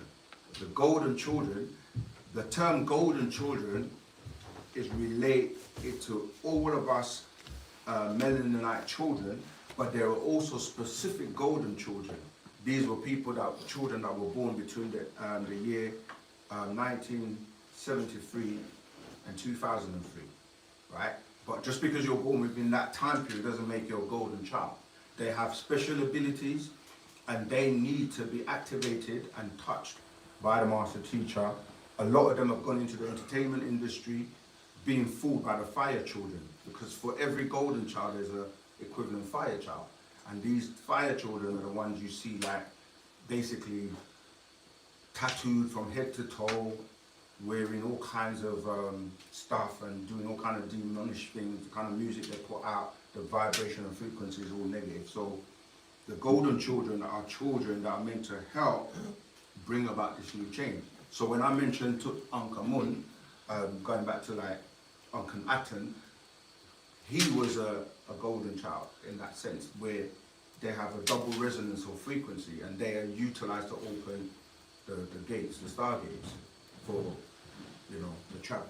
But I know I've gone a little bit further, but what I'm saying to you, that war is taking place right now, which is known as Armageddon. This is why we're saying you have to unplug from the matrix. Once you're in the matrix, you're literally doing their bid. You're working for them. Greetings. You're doing their works, and of course you've got to work your way out. But when you're on the Wu-Sabat, you're trying to basically do the right thing in the right place. So that's what this is about. All right. Did I answer your question, sis? Yeah, I think so. Okay. You think so? It was in there somewhere. Okay. If it's not clear, you have to make sure we make it clear for you. All right. Well, I kind of follow what you're saying, but I guess the interpretation of how it reads in the Bible is that there's an actual physical clash, like clash of swords and actual fight. Yeah, it is. It's happening now. There are Star Wars going on. The war is being fought on every level. Star Wars is in the extraterrestrials are fighting in the skies. You have us physically on the planet fighting, spiritual warfare, so it's being fought on every level. But even now, there's wars going on in Ukraine and Russia and everywhere. So these are the last days, as it were. But the war is not our war. It's against them fighting against each other, because they have to wipe each other out, because their end has come. And many wars and many diseases and many things that are taking place in the world is about them destroying themselves, because that's what they do. Yeah, so the war's been fought on every level. Okay, thank you. You're welcome. Right, next question. Ready? What do you guys think of the Hebrew Israelites? We try not to. No, I'm joking. I know what you mean. The thing is, right, as we keep trying to tell people, Wu-Sabat and Parnabab Yanun, Dr. Malachi Ziyot, is on a completely different level. And he came trying to teach us and raise us to this higher science of Wu-Sabat, to turn us back into supreme beings. On his journey doing that, he was encountering a lot of people with a lot of ego that thought it was about religion. And a lot of people kept asking questions on religion. So he had to put away Wu-Sabat, not completely, but he had to address every single person on the planet that claimed to have the truth. And the schools we were going through at the time, whether it was Christianity, Islam, or Judaism, or Egyptology, or the Sumerian, but every single school we went through, we met people that claimed to have the truth or know what they're talking about. The Hebrew Israelites are one of those groups that he actually addressed, and he wrote a book called 360 Questions to Ask a Hebrew Israelite, which basically showed them that, like we say to all religious people, religion is only 6,000 years old, and it's a plagiarized doctrine from the Sumerian tablets of the Enuma Elish, the Gilgamesh epics, the Hatrahasis, and the Akkadian tablets. So there's nothing new in them, and all of that Wu-Sabat predates. Wu-Sabat was here first. So if you're going to stand on anything to do with religion, it can't stand against Wu-Sabat. Yeah, so Hebrew Israelites, they teach a doctrine which is really the Bible and the Old Testament, and they say they have their own Bible, which they don't. They've taken the King James Version of the Bible, put black pictures in it, and say that this is our book. King James was black, all this kind of stuff that they teach. And we're like, it doesn't really matter. We don't care about religion. So, because religion can't help you. Religion is really these extraterrestrials that we're talking about that keep passing themselves off as being some kind of divine spiritual being. But when we start to put them to the test, they can't do anything. Like we say, if God is so powerful, why doesn't he get rid of the evil on the planet? If God is so all-wise, all-knowing, why didn't he save his son? Why did he let his son get murdered on a cross? If God is so powerful, why doesn't he click his fingers, Allah, Jehovah, Yahweh, whatever name you want to use, this God is not as powerful as they claim. And if we can put him to the test, and he can't deal with us, we don't need it. Throw it in the bin. Get rid of it. Go ahead. Where did Dr. Malachi get his knowledge from? Right. Dr. Malachi is a person born of a physical mother and father, just like you and me, right? But he has beings that are extraterrestrials, that are way advanced, that communicate through him. He's utilized as a being, as people say, an avatar, right? Or an Ilamuta just said. But the being that guides his pen is known as Yanun. Yeah? Yanun is a being that comes from planet Risk. Basically, he's working through him, basically. Yeah, and everyone that is in, like, any of the people, the noble family, they have spoken through him in terms of him writing the information. So would you say Malachi is unplugged then? Nah. Well, he's unplugged from this world, yeah. He's plugged into the real world, which we're trying to basically plug into. But he's in jail right now, right? No, the physical body is in jail, yeah. Yeah, so this is the question I want to ask. So, he knows basically everything, or all the answers basically, in a certain way. So, will he just transfer his consciousness somewhere else? That's what we're trying to say, that the physical body That's is in jail. Yeah. He's, the being Yanun is not in jail, but the thing is, he has been sent here to do a task and a mission, right? And when we say to people and they say things like he's in jail, I say, name me one person that's come to this planet, whether it was Jesus. I'm just saying it for clarity for everybody. Yeah, whether it was Muhammad, Jesus, whoever, they have to go through this persecution and incarceration and even killed sometimes. Yeah, so in a physical body, that physical body can be subjected to the physical things, just like we all have. But the spiritual, the being lives on. That's just like your soul lives on. You see what I mean? Like you can't destroy energy. So that's why our task is to free him. That's our test, to see whether or not we have learned, because what he's teaching us is love and unity. And he says love and unity will free him. But the reason we're not coming together most of the time is because we're giving 90% or 95% of our energy into the matrix. And that's why we have to unplug you. Because you can't work 90% on their stuff, which is designed to keep you suppressed, and then give 5% to your stuff. It just doesn't make, mathematically doesn't make sense. You see, so what we're saying is, we have to free him, and then we pass the test, then we are free. Because he's got the answers to everything we need. And he's proven it by putting out the information. But so can't nobody visit him or nothing? Yeah, we visit him. People visit him every week. And I'm pretty sure they're answering your questions, so how can they get information and spreading it? No, they are. Why do you think we get all the information we're teaching? And we get updates. But most of your books are from Malachi. I don't see you talking about anybody else. Not in the We talk about everyone. Okay. But what I'm saying is, it's a waste of time if it's not really going to elevate you. That's what I'm saying. He addressed everyone from 1970 to the year 2000. And he put out books for everyone, that like Hebrews, like Israeli church, Christians, Muslims, Jews, Egyptologists. He dealt with everyone. That's to show you that he can deal with everyone and still give us Wu-Sabat. Whereas they're stuck in their books. They don't have their own language.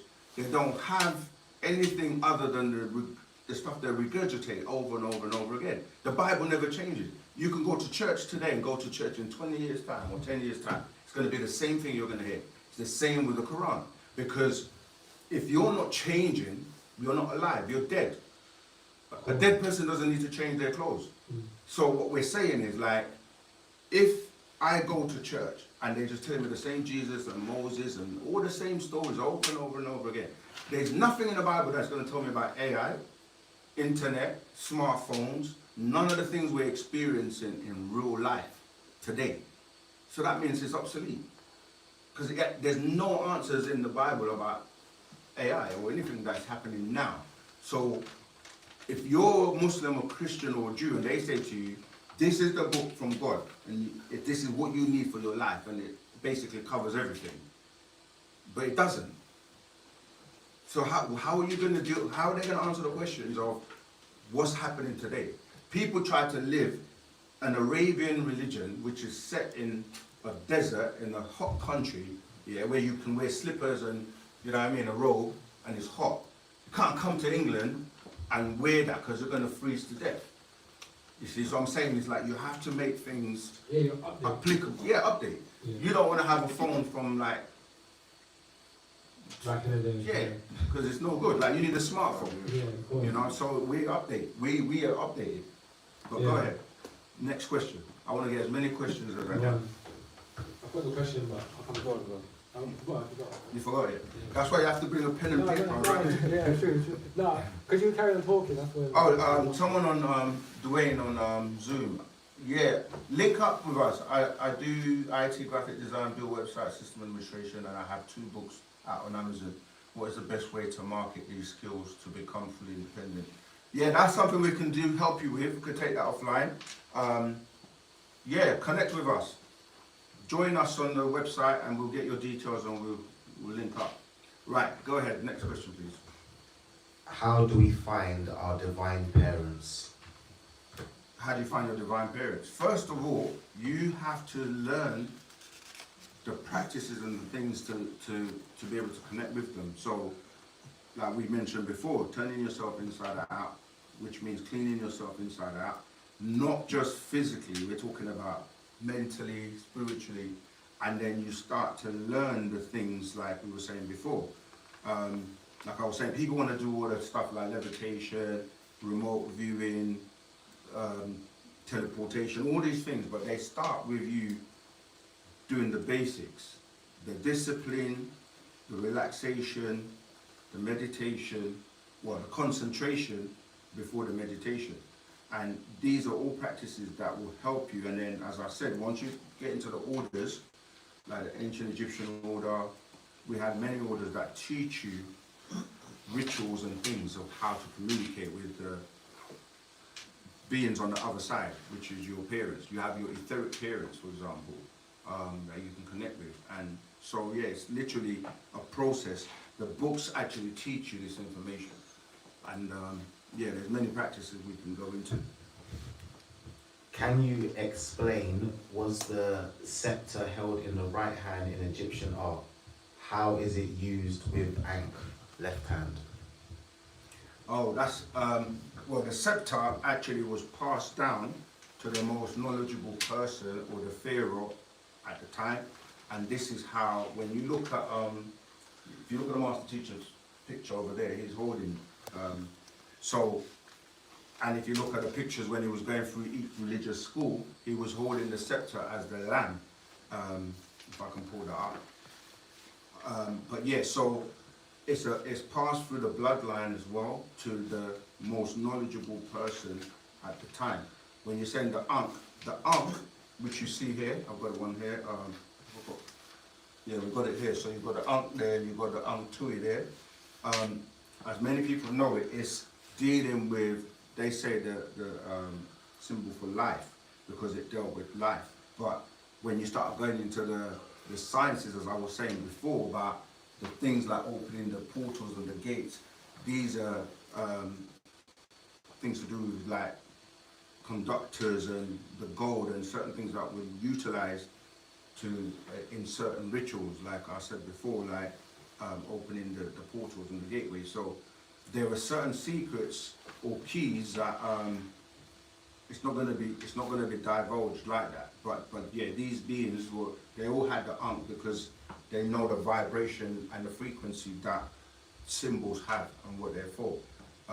People know it as the womb as well, because obviously it deals with the rebirth, like the Bennu bird, which incidentally, when we're dealing with Armageddon, they say right now they have this asteroid that's heading for the planet that they've called Apophis.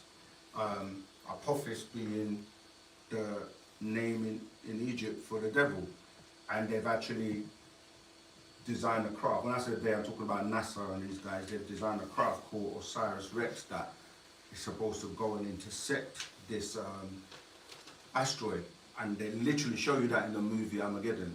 Like if you go back and watch the movie Armageddon, that's the whole story exactly that is playing out at the moment. But yeah, so yeah, the Ankh was used for many things. I don't know how to say this word, yeah? Yeah. What is the agenda for ecumenism happening in religion? It's ECUMENISM. Wait, let's do that. Go again. ECU. Yeah. MEN. MEN. ISM. MENI. SM. So ECUMENISM. Alright, let's have a look. It says, what is the agenda for that happening in religion? I don't even know what that is, so let me see what comes up as first. Okay. The first movement. Well, you found it? Yeah. Because sometimes all these big words, and when you read it, you see what it's about. Okay, I know what they're talking about now. The name of the movement that promotes the recovery of Christian unity and works towards it. Yeah, this has already happened. I didn't know the word was referring to it, but basically when we're dealing with this Armageddon stuff and the Antichrist and the Illuminati, what they're doing is trying to have one world religion, one world government, one world everything, because in order to have control over everyone, they'd have to make everybody come together under one thing, and that's what they do with that religion. Because we always say to people that whether you look at the monotheistic religions, like Christianity, Islam, Judaism, they go back to one person, Abraham. But when you go back, they are all, as a tool, being used by the Illuminati to control the masses anyway. This is why they give you the choice, because multiple choice is no choice. Because if you think you're a Muslim, but then there's a puppet master that's controlling you, and then you go, I'm going to change from being a Muslim to become a Christian, it's still the same puppet master. You're going to go be a Christian for a number of years and go, oh, this is not working, I'm going to go and be a Jew, or it's still the same. So whatever choice you go to, they still got you. So this is what they're doing with the one world government. That's what this is about. It's about bringing everyone together. Yeah, of one undivided church, which is Prince Charles was, I think last year, was meeting with all the Muslims and the Jews, and they met and they basically had an agreement to come together under one, but they're serving the Antichrist. Unfortunately, I know when we say these things, there are good people, people with good intentions that are caught up within this stuff. So not everyone is a devil or a bad person. That's why we're here. We have to put the information out. It will spark off someone who's going, you know what, I always thought this doesn't make sense. And then they come and start to find out what we're teaching, and then they can unplug from that and start basically plugging into Wu-Sabat. Yeah, go ahead, next question. I just want to find out, what is remote viewing for? Like, what's the reason behind it? Okay, so remote viewing, it's actually interesting. There's so many different aspects to it, right? But the thing is, the best way that remote viewing is utilized is when, let's say, someone kidnaps someone or murders someone or something that's happened, and let's say the person who did that is hiding somewhere, or they've kidnapped that person and they've got them somewhere, right? Locked up somewhere. Remote viewers are able to, using their mind's eye, go there and see and find where that person is. So for example, if a child was missing or whatever, and the parents or the police or people were trying to find that child, and no one knew where the child is, they could get a remote viewer to find where that child is. I'm just using that as one example. But there's remote viewing is separate from astral projection, yeah, where you're not leaving your body. You're literally seeing. But remember what I said at the beginning about, when I was saying about quantum mechanics. You could be in 2 places or 3 places at the same time, or 4 places with quantum entanglement. So, and you're connected with those beings, because it's like dividing up yourself into different atoms. Let me finish. So your other being can be somewhere seeing and reporting back to you. Yeah. So like, you can communicate with your ancestors on planet Risk, on Orion, and you know what I mean, because you're actually connected to them. And when you're dealing with the right frequency, vibration, and resonance, you can communicate with someone across the other part of the world. And because you're on the same resonance, like I could take 2 things, put one here, put one in another part of the world, and I hit that, and it will affect the other one. Yeah. Use the mic if you're still talking. So you can see, but could you see into the future or anything like that, or is it only just seeing all the time? Because this is what I kind of touched on it, because my class today wasn't really about it. But the whole purpose of the mathematical Z, or monatomic gold, or the liquid gold, and the golden children, and all this stuff we're talking about, is the ability for you to be able to travel, bend space and time, yeah? Warp speed, because nothing travels faster than the speed of light, right? I see this. So to be able to travel faster than the speed of light, you need the liquid gold or the mathematical Z. And so you can bend time. So you can travel in the future, and you can travel backwards in time. But the one thing that's constant is now. Yeah, so now is always. And then you have a then in the past, and you have a then in the future. Now, you can use something called, what is it called? Well, basically, it's like if a craft is going to travel faster than the speed of light, you get put in a bubble, because you then take expansion and contraction. So it's kind of like you're taking the contraction from the front and then expanding at the back. So you're kind of like moving it further. This is when you're traveling really, really fast. So even in your dreams, the master explained to us that if you go back in time, you don't lose anything, no time. You can go back in time and come back to the present. But when you go to the future and come back, you can actually lose your time here. So you get basically older, or you're shortening your life if you go to the future.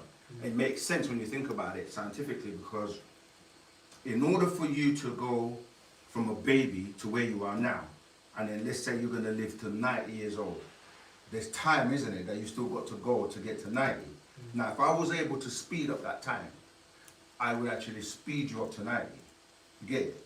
So like, imagine like tomorrow, the next, so you're getting older and older as you're moving forward to get to 90 quicker than you would normally, because the time is just taking its natural time. So you can be regressed back to being a baby, and you can also be sped up to kind of getting older. So that's why it's good to not be in a rush. But this world, they call it the rat race, has everyone just panicking and moving in chaos and moving fast, and they speed up everything. Everything is like, instead of taking food and cooking it properly, you fling it in the microwave. And all that does is it speeds up the molecules and the vibrations to make the food cook quicker. But it's not the organic way of doing it. So, I mean, we can do this for most of the things in this world, because they want you to hurry up and die. Because when you die before you've matured and attain what you're supposed to do, your purpose, they just claim your soul because you won't make the grade. And the whole purpose of you being here is to study and learn who you really are, how to don't get born in that other world prematurely. You get it? Like when children are born here prematurely, they're not ready, they haven't developed properly.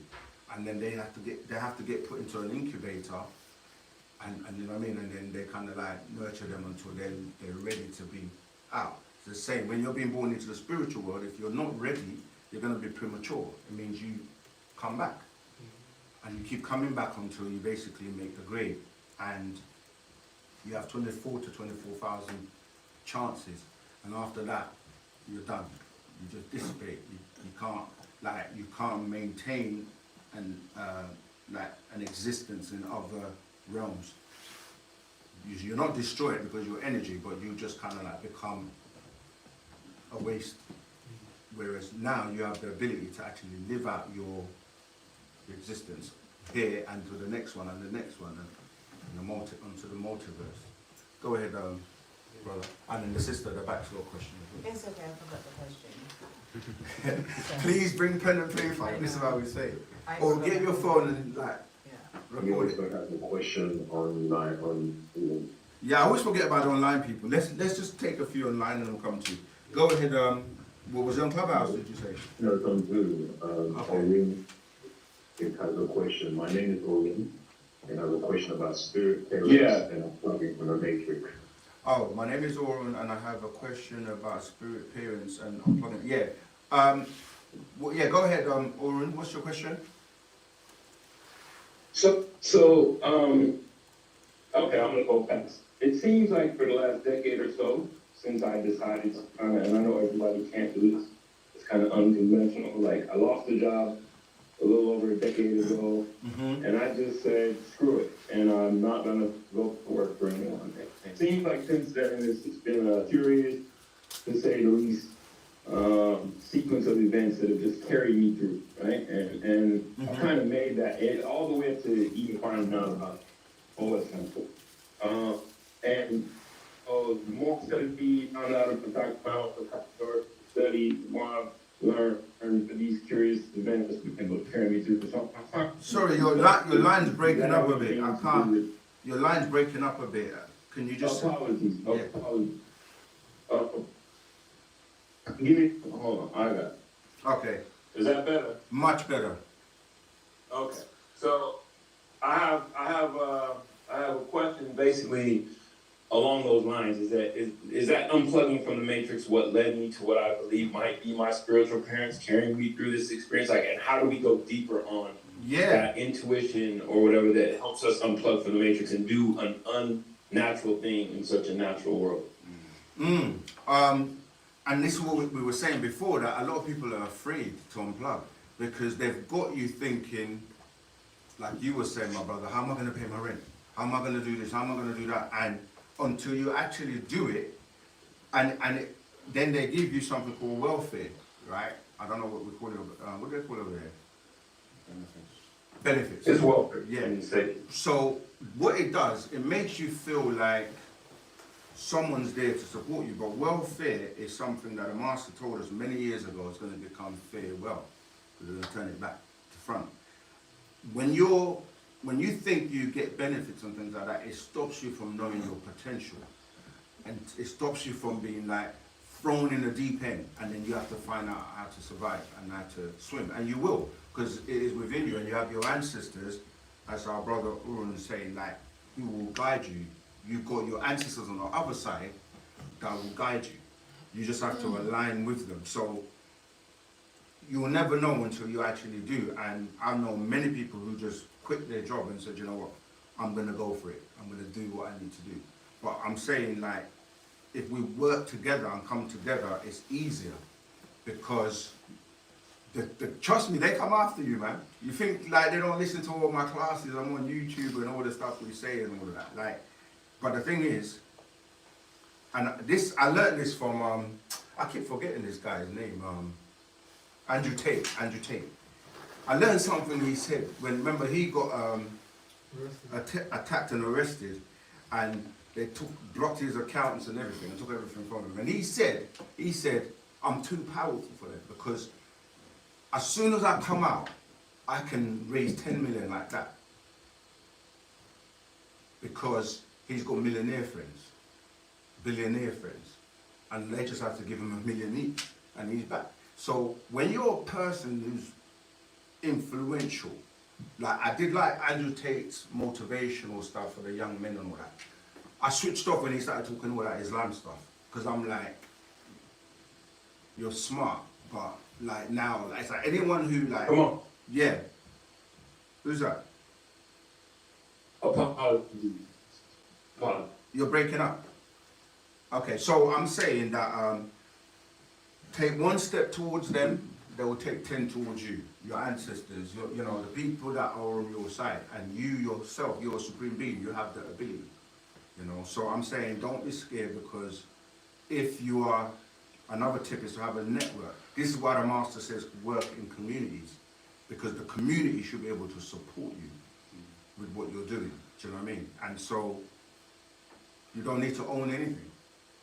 It's literally, because when you own things, it's how they get you. Because you don't actually, when, like for example, a car, if you think you own a car, well, you don't own the car, do you? You pay all the stuff for it, but you don't own it. So I'm basically saying there are many ways that we can unplug and work together, and it's been done, and we've done it as a community many times. And the master teacher is again someone that showed you that you can come together, and obviously he was too powerful, and he was putting out information that means that they're basically losing the control, and so they have to target him. But we're going to triumph. He's going to come out. We're going to win, because their time's up. And what's keeping us from winning is because we're not coming together and working together as we're supposed to. But yeah, I hope that answered your, you've been doing well. Now you need to work with other people to strengthen what you've been working on already, Urun. So yeah, absolutely. That's what we've got to do now, come together. All right, back to YouTube. Yeah. Oh no, sorry, the brother David. And then, have you remembered your question, sis? No. Okay, go ahead, Zama. Yeah, are the Khoisan people of Africa, are they Homo sapiens? The who's people? Khoisan, the Sans people. The Sans people, yeah. Or are we Homo sapiens? No, we're not. We're not. No. Are we the original people? Yeah. Homo sapien is not the original. Homo sapiens is not the original? No. Okay. All this, you know, things like that, that's why we put the book out, yeah? Because, as we were saying, there's new information all the time. So who's Homo sapiens then? I'm about to tell you. Okay, a Homo sapien just means upright being, yeah? But you had genus Homo to Homo genus, and then you got to Homo sapien. So I'm saying there's more. But now, the simplest way of classifying everyone is the Homo naledi, right? And the Homo habilis, which will be dealing with Africa. And then that's the black stock. Then you go to the Denisovan, and the Homo florensis, which is all the Asian stock. And then you go to the Neanderthal and the Cro-Magnon, which is dealing with the European. You see, this is how it's classified now. But when you say erectus, you're saying a Homo erectus or upright being. And again, let me show you, because I've got this, we've got it already in the book where we give you all the different types of evolution. But so what it is we are supreme beings, and then you have beings, then you have human beings, then you have humans, then you have man, then you have mammal, then you have beast, and then you have demons, and then it goes lower and lower. And then you have ghouls and so on, right? I thought I had this thing open. So what I'm basically trying to say to you is that as the supreme beings, we were not really mixed with animals and stuff. It's only when, let me show you, when we basically got raped with these extraterrestrials we mentioned about the Rh negative, and then certain, like the Caucasians, they were mixed with the simians, the Homo canine, and porcine. Yeah, this is where the animals get into. I'm just trying to find the diagram to show you. But it's all in our book, so if you get hold of that. So these two diagrams here, this one, oh, I'm not sharing the screen. Nobody told me. Let me share the screen so you can see this. So we're supreme beings, but we have fallen down and have then mixed in with other beings and other people who have regressed. So we now have those genetics if you've mixed, but originally we were not. Does that answer your question? Or? Yeah. The I'm trying to find it to show you. Create the Homo sapiens, or the Anunnaki. Yeah. All right. So originally, you had the. Let me explain it like this. The capsule. A capsule was inserted into the dolphin, yeah, from our ancestors on Orion or Sirius C, right? We've got Sirius A, B, and C, right? The dolphins were known as the Vulcans, and they were inserted into the waters of the planet Earth, early Earth. The capsule then melted into the waters to germinate the water. That's how life form started in the waters, yeah? And there were many, many beings, so I'm going to share this with you, many beings that evolved over millions and millions of years. What is this? Oh, there you go. Give me 1 second. This is things all over the place.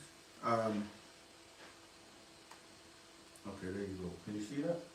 Right, so when you look at the timeline, we were in air pockets like 76 trillion years ago, right, as etheric beings or etheric existence, because ether is in everything. This is what they're trying to figure out, like what's beyond the atoms, yeah, so that's why they keep breaking down the atoms. But that's 76 trillion years ago.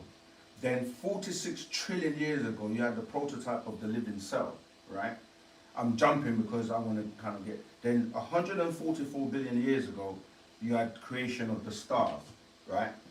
And most of the stuff like the stars, the moon, were created by our ancestors using magic, what we people call magic, it's called hikka, right? Which basically they're able to personify things by way of sound, yeah? So when you say the Big Bang, they're talking about this clash or this explosion that caused that. But 93 billion years ago was the creation of our sun, which was known as Sao, yeah? And then from that sun, it exploded, and coming down to like, let's say 24 billion years ago, where the crash, where Nibiru was coming here, and it bumped into Meldic, which was a planet, yeah? And then bumped into Tiamat, which was the name of this planet at the time. And then, if you look, going down 500 million years ago, you had the water vertebrate, right, which evolved from the sea. 360 million years ago, then you had amphibians that crawled out of the ocean. Then you have like the Triassic period, which is like 245 million years ago. 225 million years ago, you have like fish and sea plants, all the way to the dinosaur era, which was like 65 million years, between 65 million to 225 million years ago. And so I'm saying that to say that by the time you get to what you're calling the common ancestor, right, which when they trace back, they say they go back to the monkeys and the apes, that's dealing with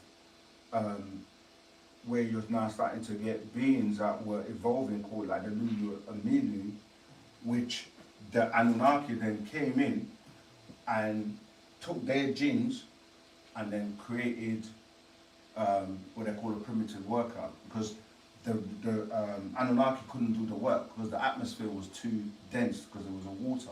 So they basically had to create a being to do the work. This was the fight between Enlil and Enki came about because Enki was meant to be over the planet Ki, and Enlil was meant to be above. And the project was that he would get the gold, transport it to the skies, and then they would take it to Nibiru. But Enki started to wear the gold, and obviously he liked the beings that were meant to be doing the work, and they were complaining. So he said, he said that they can stop doing the work and they were going to try and create someone else to do the work. When Enlil came down, he found out that Enki wasn't doing the work, so them two had a fight. Well, they were warring anyway, but Enlil went back to Nibiru to tell their dad, Anu, that Enki wasn't doing the work. So Enlil was going to come and take over, but then they agreed and then created this being. So what they're basically saying is like there's a long history, and when you're talking about the Cro-Magnon and the Homo erectus, that's going back to like 400,000 years ago. And then you then had the different projects, what they call Adam, but there were different Adam and Eve, but each one was a different project, where we talk about Nun Nunet, Het Hihet, Ket Kiket, and then Amun and Amunet. And then obviously the 6,000 years ago they created the Adamite. The Adamite is a hybrid who is also referred to that as their Adam. You know what I mean? So when you're saying us, we are Ethereal supreme beings. But it's just that we've fallen down so much that we don't know who we are anymore. That's why we have to teach this information to get you back to becoming the supreme being. Yeah, go on. So it means we're not a product of the Anunnaki? No, not. What I'm saying is, some of us are and some of us aren't. Because what I'm saying is that Enki went to Africa and got wives. We are from the Natharu, and we were in Africa, but the Anunnaki came to Mesopotamia, which is Iraq and Shinar, where basically Abrahamic religion started from. But because he went and got wives from Africa, he's mixed in with them. So you've got some people that are mixed in from Enki, you have some people that are mixed in from Enlil, but they've mixed in with us as the Natharu, who was here originally before everyone else. Yeah. What constellations are Milky Way in? What constellation? Constellation? That's a bit of a tricky question. We are in the Milky Way, so I don't know. Is anybody else? Maybe some of the teachers online. That's a galaxy, man. Yeah. Milky Way is a galaxy. Isn't it? What constellation? Does any of the teachers know? I can Google it, but yeah, that's threw me off because I'm trying to think. Constellation. I know we're in the 18th galaxy. As far as a constellation, I'm not sure. If anyone else knows, any other students, teachers, let me Google it and see what it says.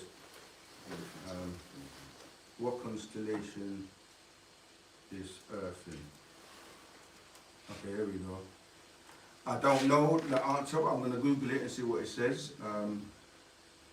That's the thing with us. If we don't know, we don't know. We don't moosh it. We just tell you, or we can get the question to the master teacher, who will tell us if. Right, it says answer. Earth is not in any constellation. Constellations are groupings of stars as they are seen from the Earth. However, the Earth's sun may look to aliens to be part of a constellation seen from their planet. Huh. Google is even admitting about aliens. You hear what I just said? However, the Earth's sun may look to aliens to be part of a constellation seen from their planet. So Earth is not in any constellation. How do you find the Milky Way on the map? You have to look at star maps. Yeah, let me show you. Like, I used to study star maps. Google have got Google Earth. You got the app. There's an app that can show you all the constellations. So most people know Orion, and you can actually just get an app. So if you just search constellations, you should see, but you can get a map. There's a star map, or use Google. You got Google Earth, you got Google that goes in the water, and you got Google Sky or something like that. That gives you. There you go. There's a star map. You can see. And because they form certain pictures, pictorial diagrams, they just use those to kind of see them. But yeah, you can actually, my computer's really slow, but it's struggling today. But yeah, that's how you find it. Just look at a star map. And that's important because when beings are traveling from, intergalactically or from different places, they use the star maps to find where they're going. Just like we use, what's that one called? Yeah, ways and all that. Sat-nav, they do the same. And let me give you a secret that the master, well, not a secret, the master taught us that the burnt carcasses, even though when we ask religious people questions, they can't explain it. So a lot of times we're like devil's advocate in the sense of like when we say it so we can get you to think. The master explained why they were burning carcasses. It wasn't because, yes, they say God loved the smell of burning, but he was explaining that in ancient times where there were no lights, when crafts were coming here and they were looking for somebody, they would use those burnt carcasses to let the smoke go up to show them where they were so they can find them. Yeah, like a runway, you know, you need to like some way to see where you're going. So that's what he was explaining to us. Because there's certain things that are symbolic and there's certain things that are allegorical in the Bible and the scriptures, but you know, until he explains it, you will wait and see if you can explain it, and most of the time they can't explain what they're saying. Any more questions? What's the time, by the way? Oh, we're coming to the last 7 minutes. Go ahead, sis, let her, and then you come. Who's that speaking? You hear me? Yeah, I can hear you. Yes. How many species we are mixed in with? How many? Species we are mixed in with animals. Sorry, I didn't hear you at all. I just heard how many, and then I lost everything after that. Yes, how many species we are mixed in with? How many species? Yes, we are mixed in with. How many mixing with? How many species are we mixing with? How many species we're mixed with? Yeah. That's what I'm talking about. Yeah. Okay. I don't know who we is. Are you talking about Nagaru? I don't know which one to explain, the Nagaru, or you explain it to me more. Human being, let me say human being. I'm struggling to hear you, but I think It's a human being. human beings. Yeah. Oh, right. That's what I'm saying. There's different types of human beings. Not everyone's a human being. That's why I gave you that hierarchy from supreme being all the way to demons. So this is what I'm saying. Like with the English language and with people not knowing certain things, they will just say I'm a human. But a human is less than a supreme being. Or someone will say we're all mankind. But mankind is a kind of a man, you see. So, but we as Negroes, we have 9 species. And of course, different people are mixing with those species. And what are there? What are there? What are the 9? What are the 9 species? Yes. It's in the scroll, like the Sans people would be one of them. I can't remember the name. Usia, you remember that scroll we were looking at the other day that has we were trying to find the same actual question you're asking. And we came across it in one of the, I think it was a Master Secret. I think it's natural ether energy. It might be that one. But yeah, I don't know the 9 off the top of my head right now, but it's in the scroll. Well, that also included the dolphin, also the monkey, the intelligent one. Your line is so bad, I'm really struggling to hear you. Does that include? Okay, hold on. Go ahead and speak. I'll come back to my question. Yeah, if you could sort out the line, it would be helpful. Okay, there's quite a few comments on Clubhouse. Let me just quickly. It's lots of. I've been noticing. This is Sanane Ferreira. Oh yeah, let me go from. Wow, there's quite a few comments. Wow, I missed a lot of comments, but I'll touch on some of them that relate. For those who don't know, the average income for black people in America is $50,000 a year. This is a scary reality. We must unite before it's too late. That's a really important point. He also says economics. According to the census Bureau in 2021, the average non-Hispanic black median. Yes, Amos. I could cut it back or no? That's much, much better, yes. Okay, so I'm asking a couple of species. that we are mixing with, also including the dolphin and the intelligent monkey. Yes. So you're asking if we're mixed with the dolphins? Yes, including Yes, the dolphin. I know it's mixed with the dolphin. What else more other than the beings, other than those extraterrestrial beings? I guess it depends on each race, and with us, the dolphins are our parents, as I said, because the dolphin, the word means womb, and it's because, as I said, that the capsule was inserted into their womb to kind of germinate the waters, and then we evolved from the water. We were the only people on the planet at the time before beings kind of came here, and this is why you had those two zones. It was really Nupu before, and then when these extraterrestrials brought the immigration laws and came here, they had to create Zupu to basically keep them within that confinement of Zupu. So before then, we weren't really mixed. Then the Shaggies came and mixed with us. This is why a lot of people are hairy. We didn't have hair on our body before, and the hair came by way of the Shaggy beings. So depending on how far back you're going and which version of the Adamites we're talking about in the experiment, you will find that the mixture came by way of other beings coming in and mixing with us. So today we're mixed with a lot of us are very mixed, except for the most purest are the ones that have a full soul, as the master teacher explained to us. A full soul is someone that was like born in Africa and has not really been mixed or tampered with, like we said, like the Sans people who maintain the genetics. Their genetics are very strong. But everyone in the West is a half soul. And then obviously with the fact that, you know, the thing is not mixing is also coming from way of like the foods we eat and all kinds of stuff that we are mixed with. So that's why the master said, no one knows who is who until he actually writes a book about it, you know, and so many people are mixed. So the DNA is what's actually stopping a lot of people from embracing Wu-Sabat. And Wu-Sabat is one of the ways they're utilizing to sift out those of the genetics, you know. So it's a DNA doctrine based on whether or not you resonate with it or not.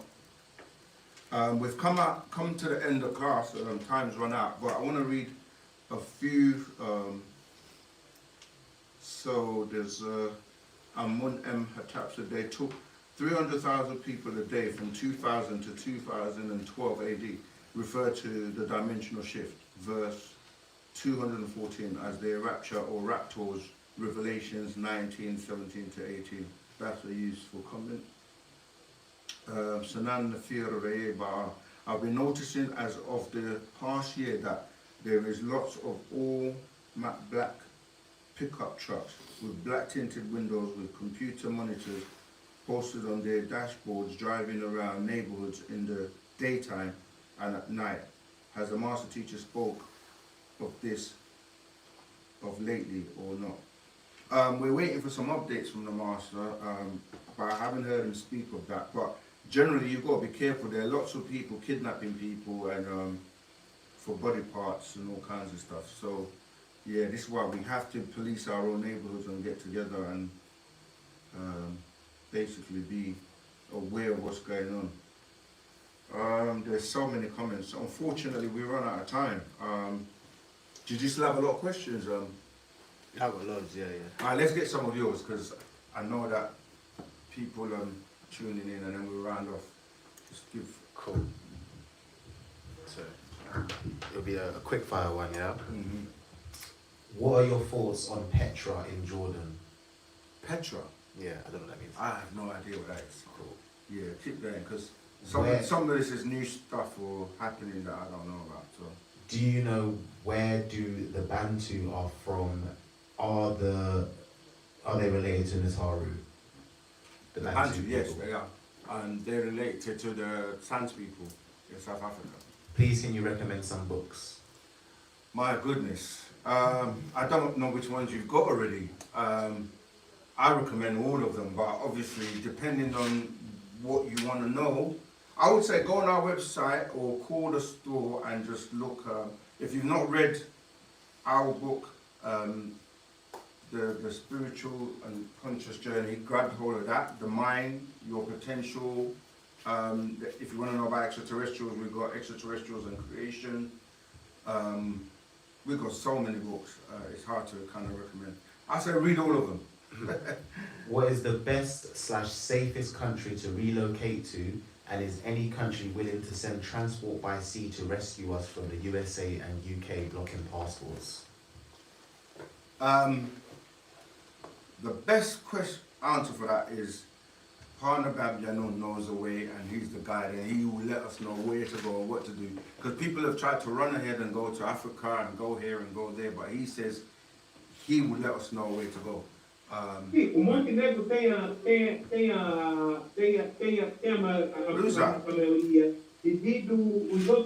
you mute your mic, please, whoever that is?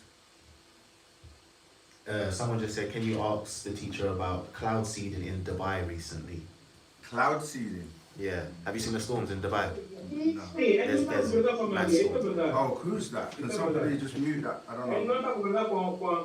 Is that on Clubhouse or is that on Mods? Can you hear that person? Okay, thank you. I haven't seen that. Seeding, as in cloud seeding. Where they plant seeds in the cloud. Weather manipulation. Oh, weather manipulation has been going on for a very long time. Who's that person? Can someone mute that? Whoever that is. Thank you. Yeah. They've been using. All right, I'm gonna kick you out if you don't behave yourself. Okay, I know who it is now. Lucci. If you can mute your mic. Yeah, weather manipulation has been going on with the HARP project for many, many years, so that's nothing new. But China, they're doing all kinds of stuff. Remember, this is the year of the dragon. I didn't go into that, but we're in the year of the dragon, which ties into the Armageddon. The year of the dragon, because you've got, in the book of Revelations, it talks about the different countries, like America is referred to as the eagle, China is referred to as the dragon, Russia is referred to as the bear. And it talks about, if you look at the end times, you're talking about when the bear is going to go after with the eagle, and that's dealing with, and the China is the dragon. So this is what's happening now. So I hope that helps. We're really at the end of class. I'm kind of keeping it brief, but we can elaborate another time. So.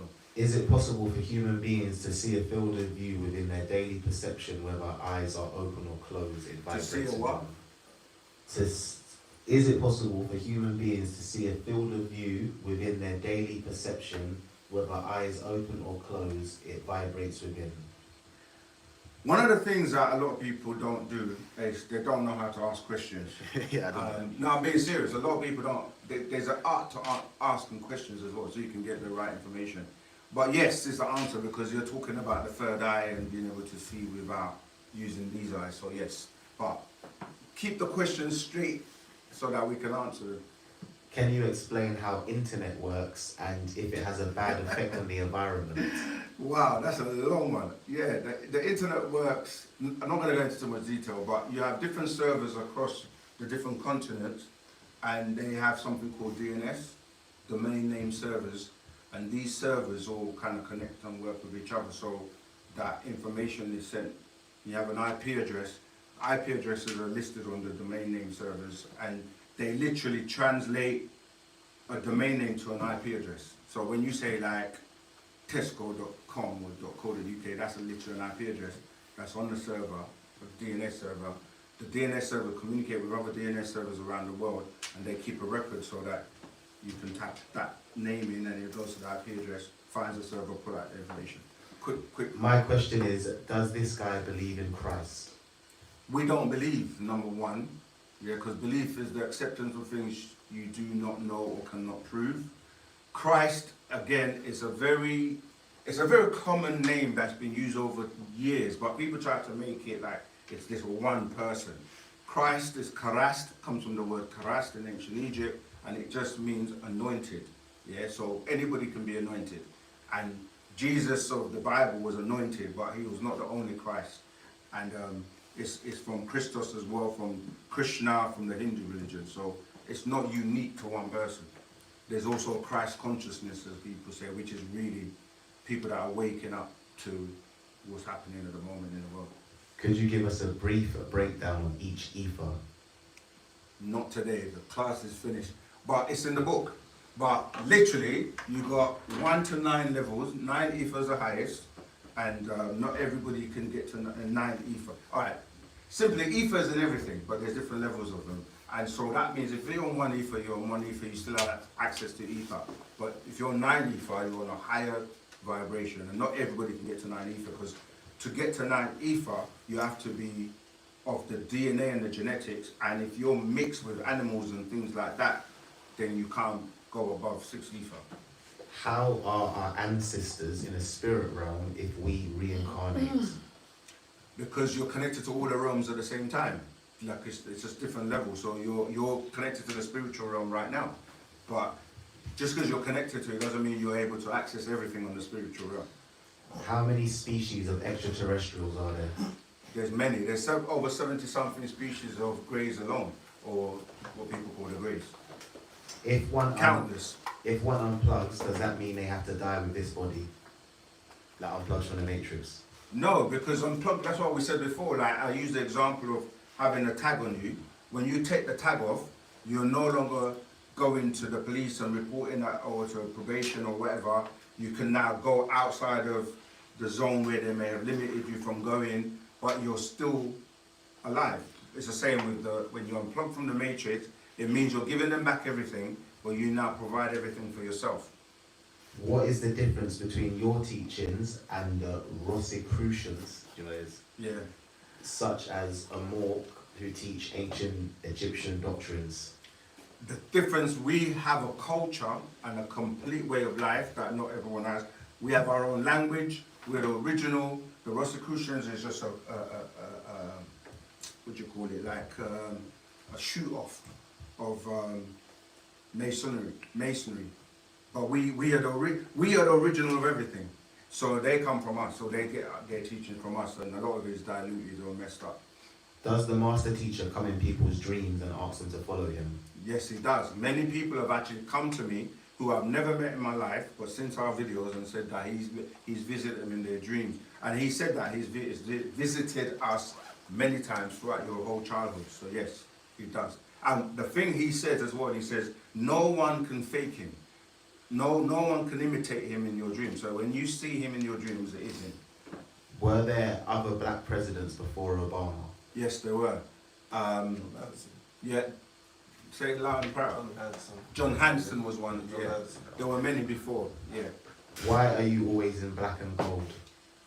We were just breaking down what gold is. Gold goes back to the Nub or the Nabat or the Mafkuzet, which is the liquid gold, monatomic gold that you're going to need to help you open up your third eye.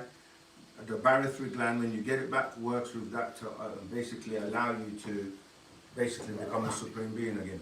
Why is gold so important and used in trading?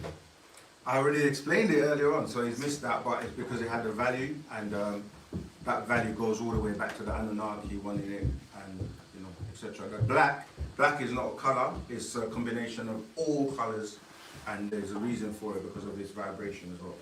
Who are the Bantu people? I know that's not their original name. They come from the Sans people originally. I love watching lectures like this. However, what are the solutions? What can we do as a collective?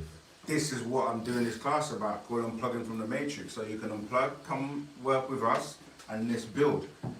How do you greet in Nuwapic? Rahubat. Depending on who you're speaking to, you can say Rahu, which is Greek, or greetings, Rahubat. Or you can say, if it's a male, Rahubat Zamal. If it's a female, Rahubat Zamalta. Okay, we're going to definitely take 2 more, and then we're out here. So Mal, excuse me, for anyone asks, to ask any question, could I get an answer when you're back in classes about the 9 species? Okay? Yes, next week, definitely. Yeah, I'm doing class next week as well. I'll have that for you. Yes. Okay, it's okay. Is Wu-Sabat a form of Kemetic science? No, Kemetic science comes from Wu-Sabat. Wu-Sabat predates everything. Kemet is just dealing with black, as in chem, where you get the word chemistry from, because it's using the chemistry that we teach about. But Wu-Sabat predates Kemet. There's 10 more. Do you want them all? Well, if people want to go, they can go. Because I know like, I'm trying to get through them as quick as I can, but we definitely need to round off. How would you know what spoken tones will resonate with you and your culture? It's in our books. The tones are FAC and the language Miss Batia. You need to study the language and that will help you with the tones. How would you know if those tones are benevolent and working in your favor and not used to treat? That's what I'm saying, that you have to study those tones and see how they resonate with you. I'm going to have to leave it there. I really gonna, is there like really... It says, where do tattoos come from? Where do tattoos come from? Tattoos is just it's ink, isn't it? They just use metal ink to, but I guess everything, it goes back in ancient Egypt that they didn't use metals like that. They were using like henna and stuff. Yeah. Let me see the one. What time do you finish? Just checking. Normally 9:30. What time is it now? 9:40. So I've gone over by 10 minutes. But it's because take care. Thank you for coming. What do? All right, we're gonna have to. Can we ask them next week? The rest. Yeah, yeah. So the next questions they'll be asked next week Saturday. Yeah, next week Saturday we'll carry on with what we haven't answered today. Thank you all for coming. Appreciate you. Powerful. Wadu Mwesa. Wadu Samoa, outside. Wadu, we'll definitely get your answer next week. I'll be here, so I'll get that. Okay, thank you. All right. Wadu. I got bare Recording stopped. Yeah, no, This is still live though, yeah? Let me look. That's all right. I'll leave it for a bit so I can see. One second. You, bro. Swear down. Yeah. Just trying to make sure. What, the channel? we're I in saw class. it came up on my page, didn't I? I like work, I was watched it. Yeah. I put my headset in. Yeah. I know OSM. Yeah. Oh, that's sick. I knew it was you, but I wasn't sure if you still family. Yeah. Because in the spare random for Yeah. Oh, that's sick. This is your first time here then? Yeah. Okay. Yeah. As a class, sorry, I just want to make sure that this is ended. You're here next week, are you? Yeah, I'm here next week. Okay. Yeah. So you're still doing music? Yeah, of course. They have me, huh? Yeah. No, stop. Can someone confirm if the class has ended on It's not serious. That's a serious thing, When you see this quality, see this one shoots on 6K. Clubhouse? So, but when you're ready for a video, let me know. Definitely. I used to live stuff now, but I'm in Catford now. Let me lock off this live. Hold on. Goodbye, everybody. Thank you. Alright, thank you, everyone. Next week. Thank you all the people on TikTok. I forgot.